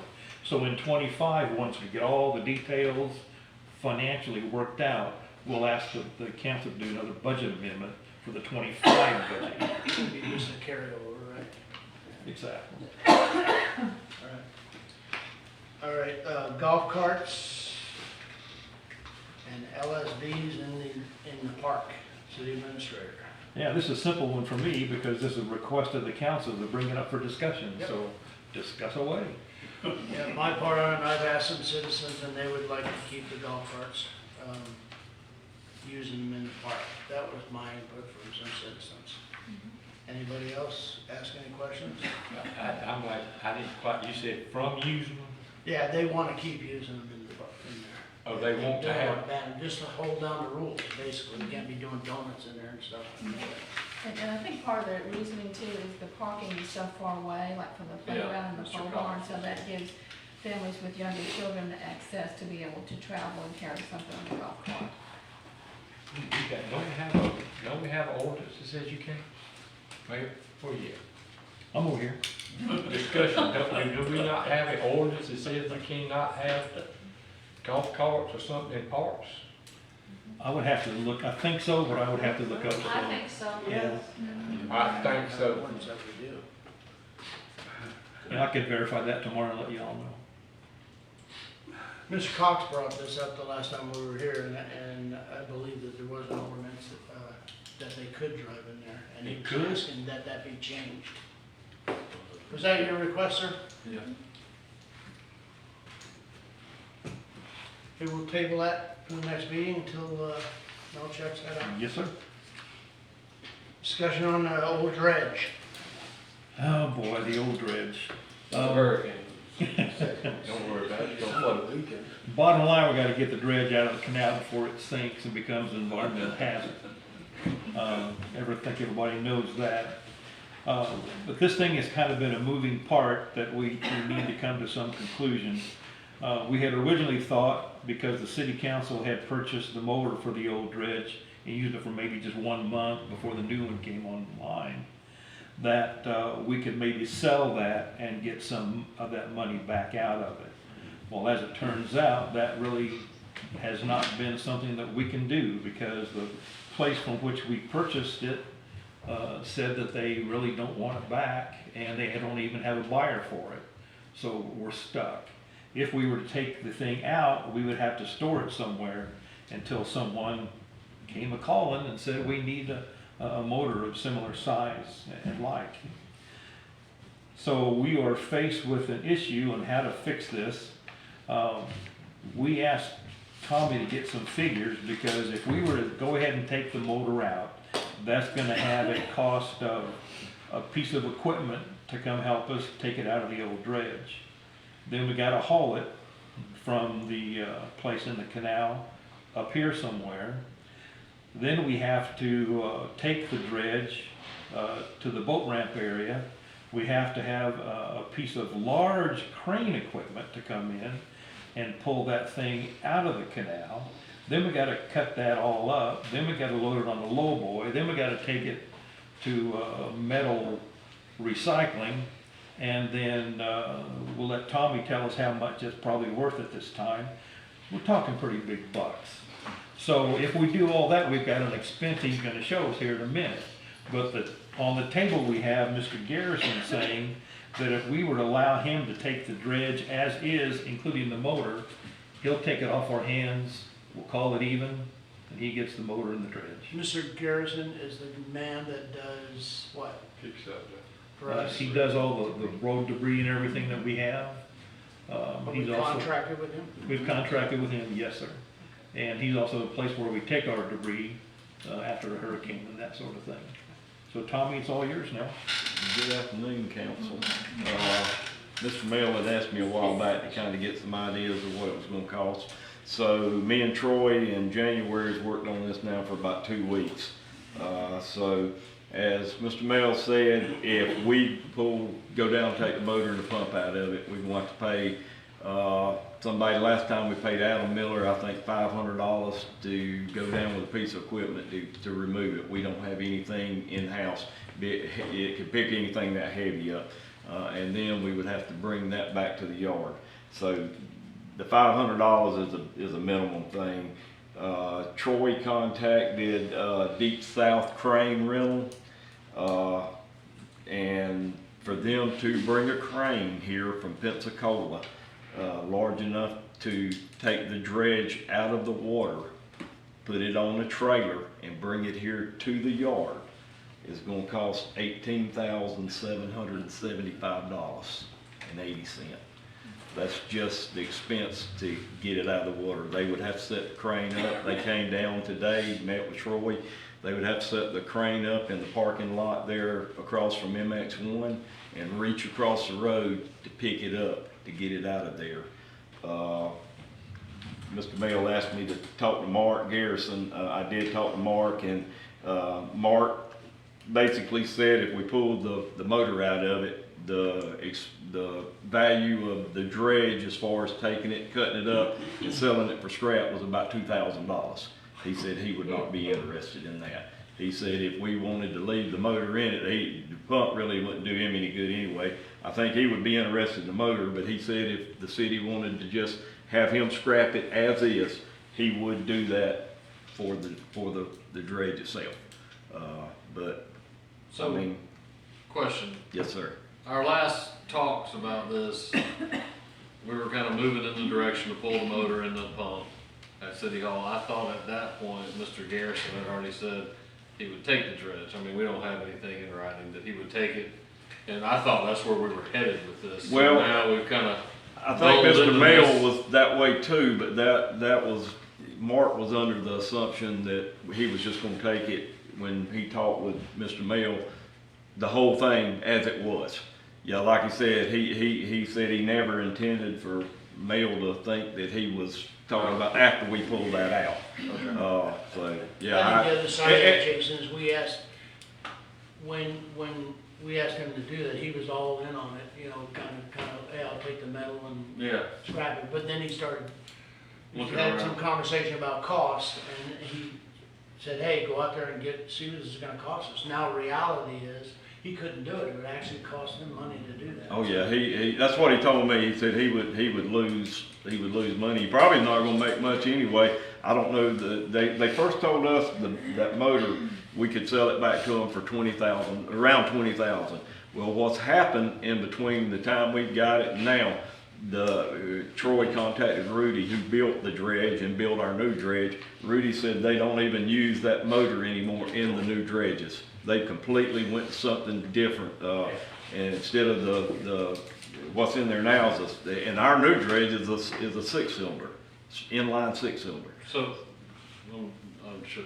So they said that the only thing they could do if we wanted to take the motor out and store it, they would have us on a list that if anybody contacted them looking for that type of motor, then they would refer them to us. So my last question, you've been in contact with Mark a lot, obviously. Well, just the other day when so the conversation, here's the going, but, so we don't have to discuss it too much again. When can he get it out of there? I mean, seriously, we talk about it, we've been in several meetings. Right, I will contact him and ask him because just like we said, this thing, especially with this storm coming now, Troy went down the other day, he pumped water out of the dredge to try to get it back up. It needs to go as soon as possible, so to give y'all an answer, I could contact Mark and then let the mayor know and he could contact y'all and let you know. Yeah, I think. If that's what you want to do. I agree with you. I mean, we're looking at $18,000 for the crane, $20,000 value, and just take the thing, pull it out, get it done. I would ask that we do this in writing, that he's gonna do it, okay? Because verbal is not gonna work. And we put a time, we gotta know what the time, Yeah. I mean, if we need it sooner, and he's got the equipment, just talk to him, and, I mean, obviously, we're gonna have to vote on it. I hate to have to wait another meeting Yeah, I mean, I'm sure Mr. Melvin could draw the contract up and Mark, yeah, I don't know that, and I don't know how, I couldn't tell you how quick. Mark just said that if the council did want him to do that he would do that for You don't have the. to write any contract, you're just gonna write a one pager of what the actions are. Right. Right? I mean, And also keep in mind that the dredge has already been declared surplus property by the city council, so it's up to us that we can get rid of it now. And I'm like Jacob, what can we do tonight so we can just see along? You can give us the authority to write up a simple agreement and have it signed by the city administrator to get this done ASAP. That's what I see. What is, I hate not to put Mark on the spot, but we want 2 weeks, we want 30 days? I mean, I know as quick as we can, but we need to know what he can physically. Well, what he we're can at do. his mercy what he's got going on too. Well- If there's a storm like it might be, he might get a little busier in a few days. do I have a motion to move forward with the old dredge and write up an agreement for its removal? I'll make a motion to move forward with the old dredge and to write an agreement with Mr. Garrison To convey it to Mark Brewer's name. and to convey that to Mark. Is it registered or certificated? I didn't mean to interrupt you. I don't have the answer to that. Is it registered or have a certificate of ownership? We do have A one. title We do or- have a title. I found Oh, it that's good. yesterday. Okay, and we transfer the title. Yeah. Is there a second on that? Second. Can I take the roll, please? Mr. Linderman, Yes. Ms. Hamilton. Yes. Mr. Smith, Yes. Mr. Adams. Yes. Mayor Wolf. Yes. Thank you, I'll contact him and, Let us know. yeah, we need to get it out of there as soon as possible. Indeed. Mr. Mallon, you still have the floor. Yes, sir. You may recall having read or seen the news about Panama City Beach changing their elections from April to the fall to coincide with the presidential type federal elections. It was asked by Councilwoman Hamilton that maybe we should consider the same thing. As you know, it's part of our charter, so going that route would of course mean a vote of the public to allow us to change the charter to do so. But the question that we have tonight for discussion is, do we even want to entertain that and go forward and try to attempt that, or do we just leave it as it is? Or do you want time to talk to your constituents to get their feelings on it? Wouldn't have to be a referendum anyway, wouldn't Yes, sir. Hold up now. it? Your- I'm asking. Your charter predates the Home Rule Powers Act. And this is, I know you didn't understand what I was telling you last time. In 1973, the legislature passed the Home Rule Powers Act. Any charter that predated the Home Rule Powers Act became an ordinance on everything except for delineated things, items. The jurisdiction of the city, terms of office, that sort of thing. However, one of the things it says in the Home Rule Powers Act is that you could adjust the term of office based upon an election date. So I'd want to look at it, but it may be that you don't have to have a referendum, that your charter provision technically became an ordinance under the Home Rule Powers Act, and you could simply change the ordinance. You could amend the ordinance by doing a new ordinance. So I'd want to look at that. So I wouldn't commit right away that it requires a vote. Because I adjusted the election date in Parker without a vote of the people. So this would move, if we went this route, we would have the election earlier this November versus next Well, April. you'd or probably vice versa. extend the term, I would think. You would be, I mean, Beach is the only one that I'm aware of in the county that has done this. All the other cities are on Super Tuesday in April. Yeah, my thoughts, we've kind of, I know that I'm always willing for change, but we've kind of always ran this way, so we need to digest it and really think about it. Yeah, what are the We're gonna pros and do- cons? Yeah, And the reason I mentioned it to Mel was like, it is a savings to just have one election in the year. we might possibly have a better turnout. Yeah. With a new city administrator coming on, if we did that, and instead of having an election in April and extended that to November, then we would be consistent with the city council for another 6 months to adjust to a new city administrator coming in. That was my food for thought in even suggesting it. So we're currently 2-year terms, or 2 years going, would it be 4 years? It would extend our term 6 months is what it would do. Instead of April, it would be November. So that would extend the current city council people for another 6 months while we had the chance for the city administrator to adjust to his new position and working with the people he would start off with. It's just food for thought. Yeah, I've got a call in to the election officials in Bay County, and they were both out of the office today, so I expect a call tomorrow about how many other communities are even thinking about this. Well, it'd So I'm still sure be they'll every know. 2 years for us anyways. Yes. Yeah.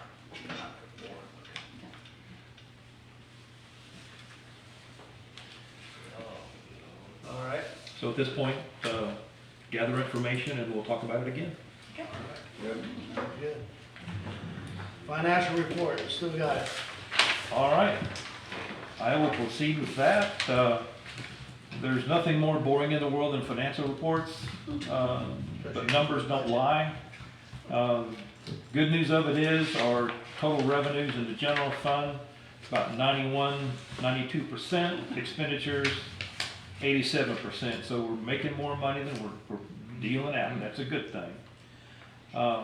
It's been my experience over the past 30 plus years that any municipal budget will spend between 85 and 95% of their budget. The exceptions to that, if you look at the sewer department spending only 46%, the water 76%, and sanitation 83%. For sewer and water in particular, there's a reason for that. Most budgets are designed on what you're going to do with your budget in the coming year. Sewer and water departments are no exception, except that when they have a project that's unforeseen, that costs a lot of money. You know, we can foresee the expenditure of a $20,000 car. That's easy. But for the sewer and water department, when they have a leak, especially in one of our main lines to and from Bay County, we're talking mega bucks. And so the reason they have not spent 100% of their budget is they have budgeted money in case they need it for emergencies. So always keep in mind the enterprise funds are always the exception to that. So that's all that I have. All right. Any questions on the financials? Anybody? No? Okay. Good. Is there any citizens out there that have been waiting for this moment? Citizens' comments? Yes, sir. Come on to the podium.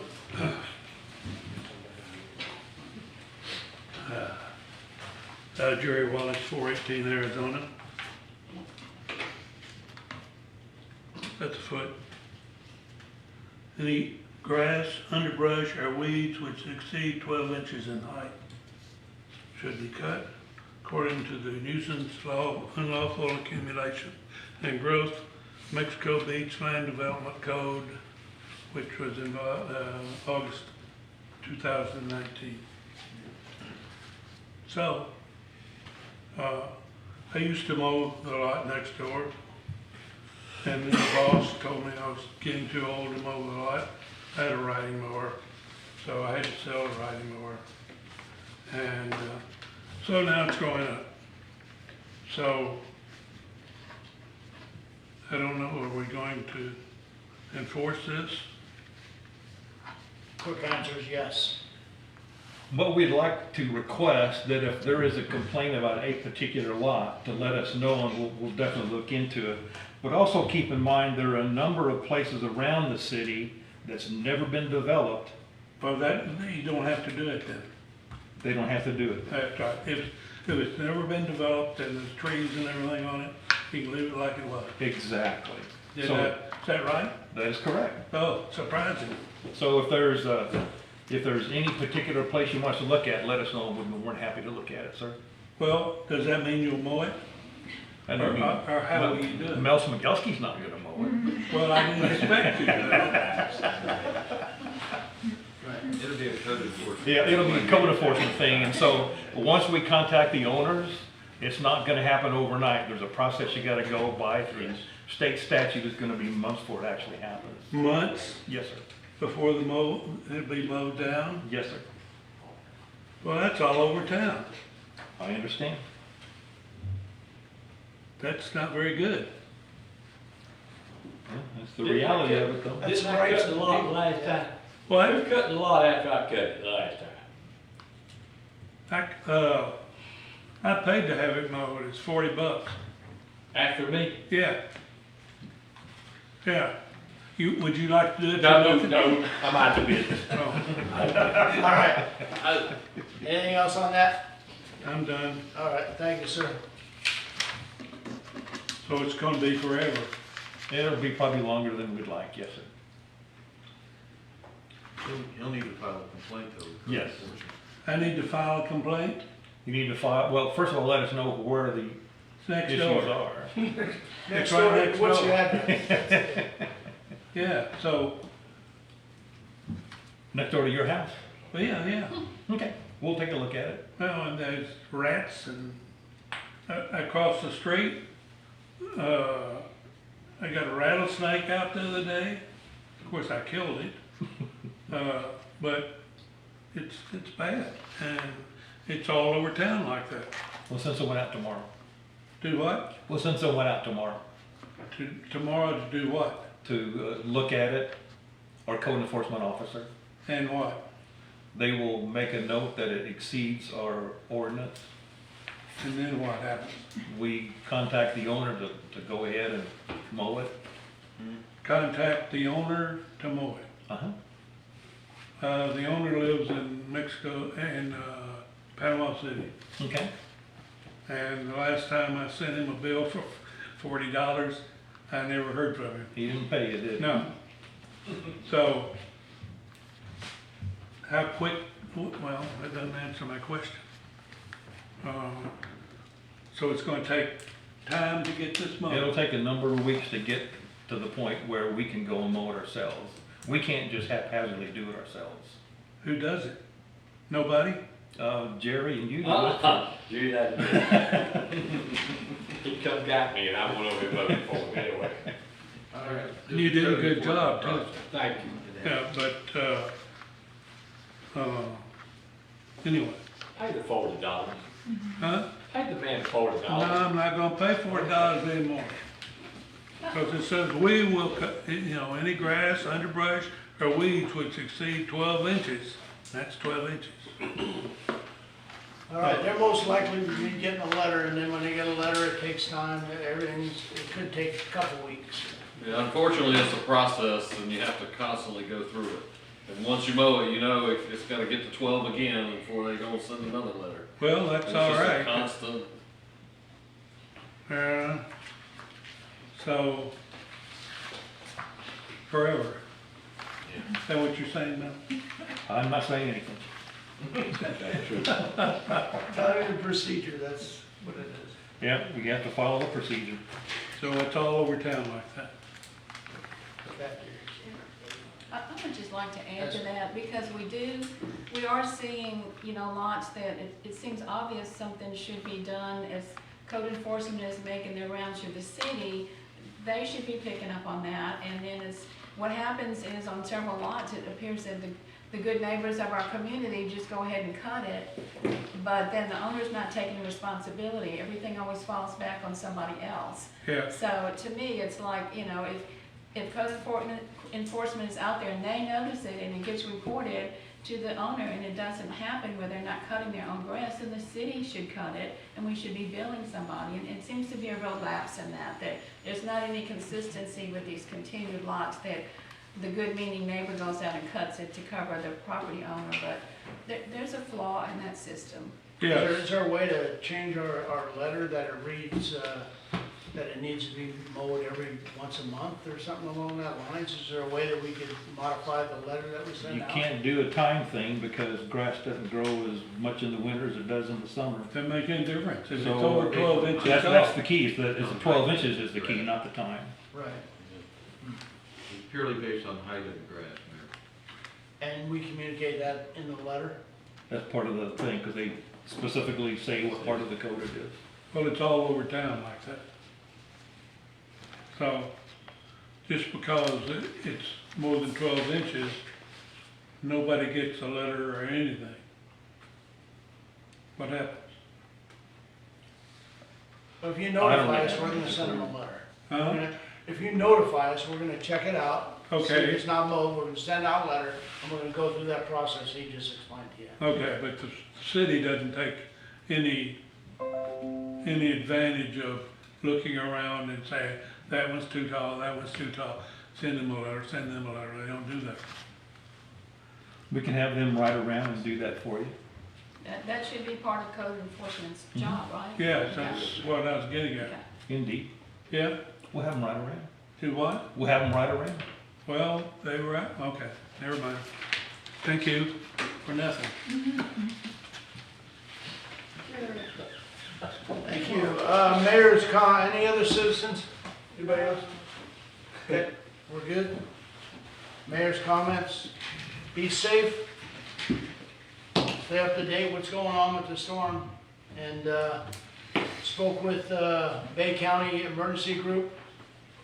And they have identified this as a tropical storm, is that right now?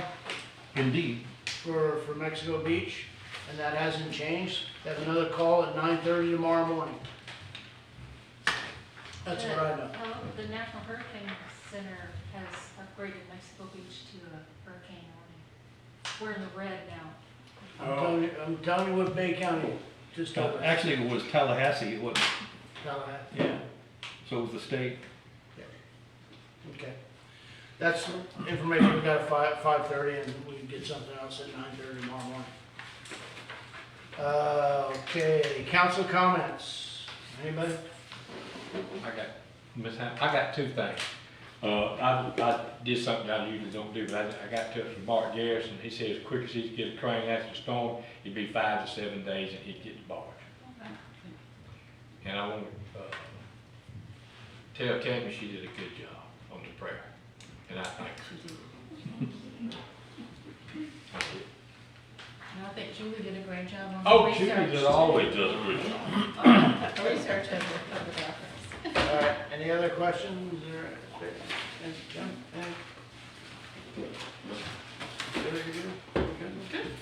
All right, any, staff comments, attorney, No, sir.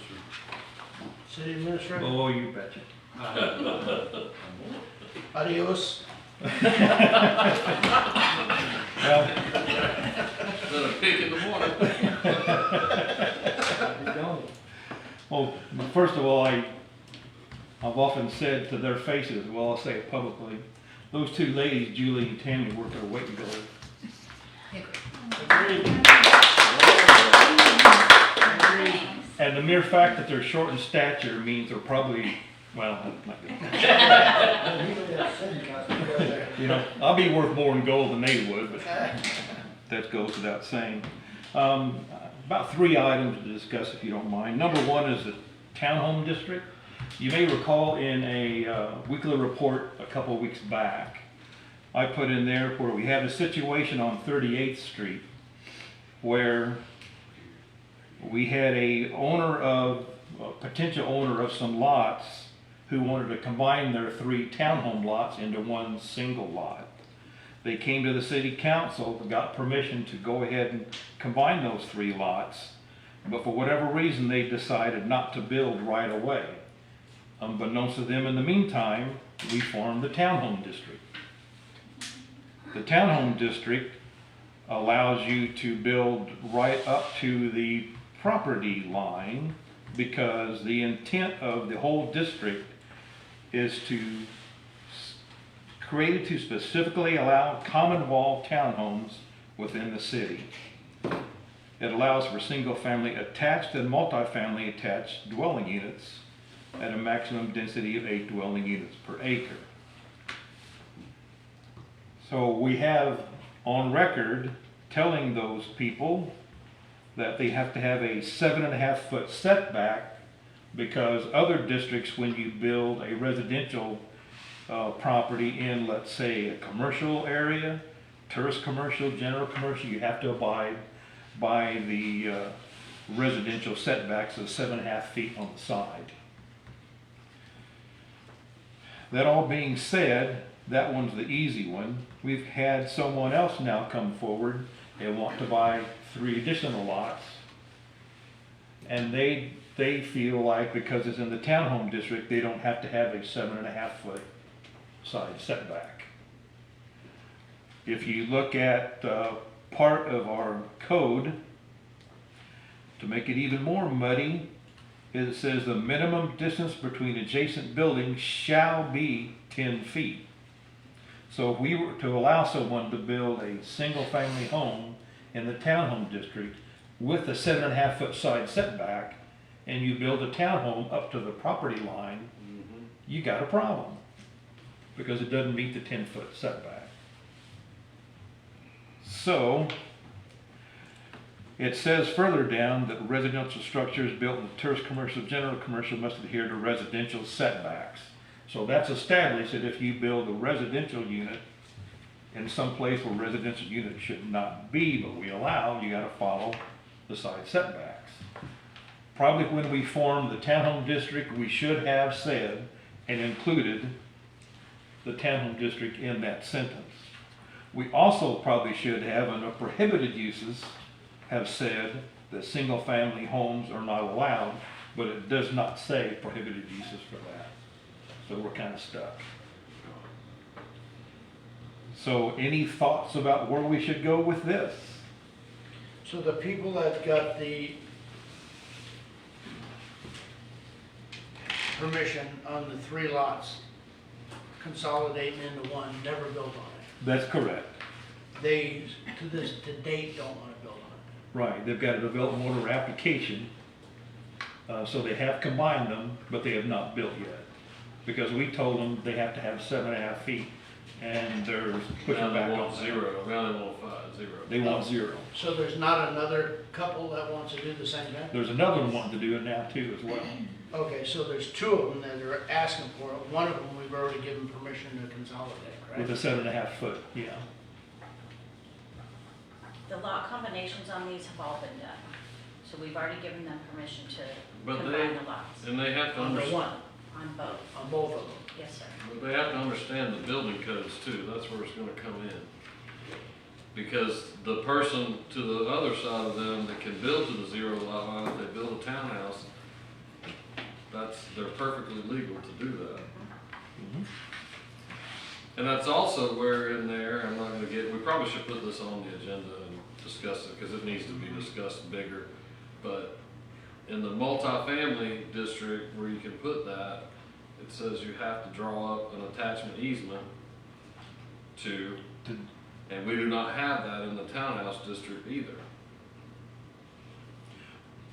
Well, the townhouse district says, Because that would, it's not really, but you can attach, then it says they're attaching. And I understand they're trying to do something different, but that should have been, the townhouse district was, and I'm gonna get it, meant to be, we had a lot of non-conforming properties, and that's what I would want the people to on 37th Street, they know that. All that property was non-conforming. The city came in and built a new district called the Townhouse District. There were some other lots scattered on the south side here and there that had different property ID and different owners on each side. The city came in, and it was to help people build back what they had. And that's why we created that. exactly. So now we have people, I understand what's in the thing, but there's gotta be some give, and I think the building department is gonna be the one too, to have to get involved as They're far the as. ones that are asking for clarification. Well, what code wise, you have to be so far apart if you're not attached, or you go into different firewall situations and things like that. So, So- I don't wanna get too, So in essence, if we tell the people who've already got permission to build at 7.5 feet, should we tell them you actually need 10 feet? if that is, I'm pretty sure you gotta have a minimum of 10 in Mhm. between buildings without the firewalls and, you know. And the that's- attachment easement. Yeah, and all that. I mean, cause they're gonna get caught in that in the building department.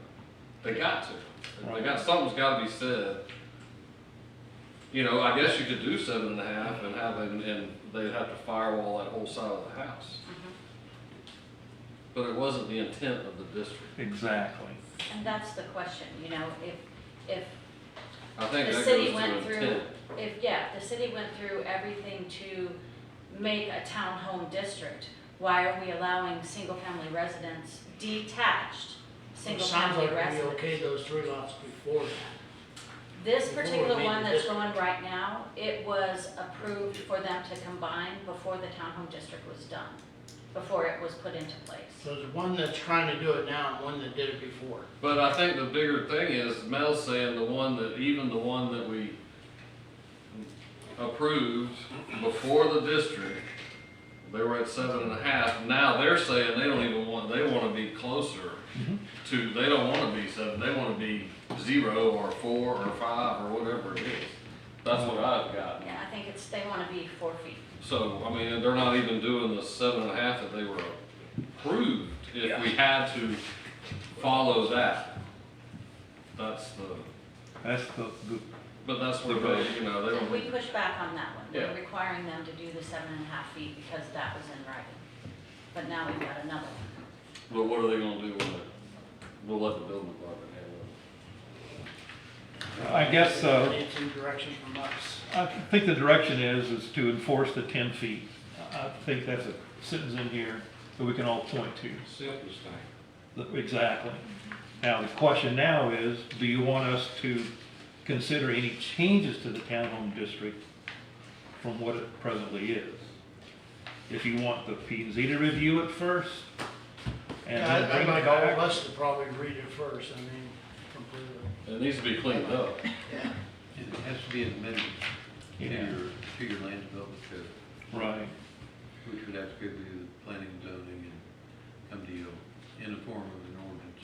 In the meantime, why don't you make copies for each council person to read through, and they can give you some input individually. Not a problem. All right, item number 2 of 3. Concerning the jetty. We had asked Dewberry to give us a task order to complete the work for the jetty, and he couldn't get it to us in time. He got it to us yesterday because he had a lot of stuff going on last week, and that's fine, that's not a problem. We can do this at the next meeting, but I just wanted to let the board know, we did get the task order, and to date, we have paid Dewberry engineering fees for the jetty of $176,000. The original contract allows about $264,000, so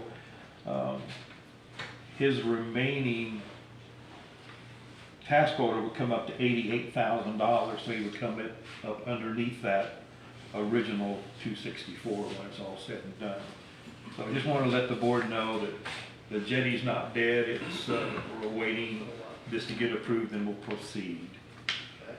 Last item, which is simpler than the first 2, Julie tells me that the pickleball slats for the pickleball courts have been ordered as of today. We will get the bill into the CDC for payment before the end of this fiscal year. Tim will get it down there and get it paid.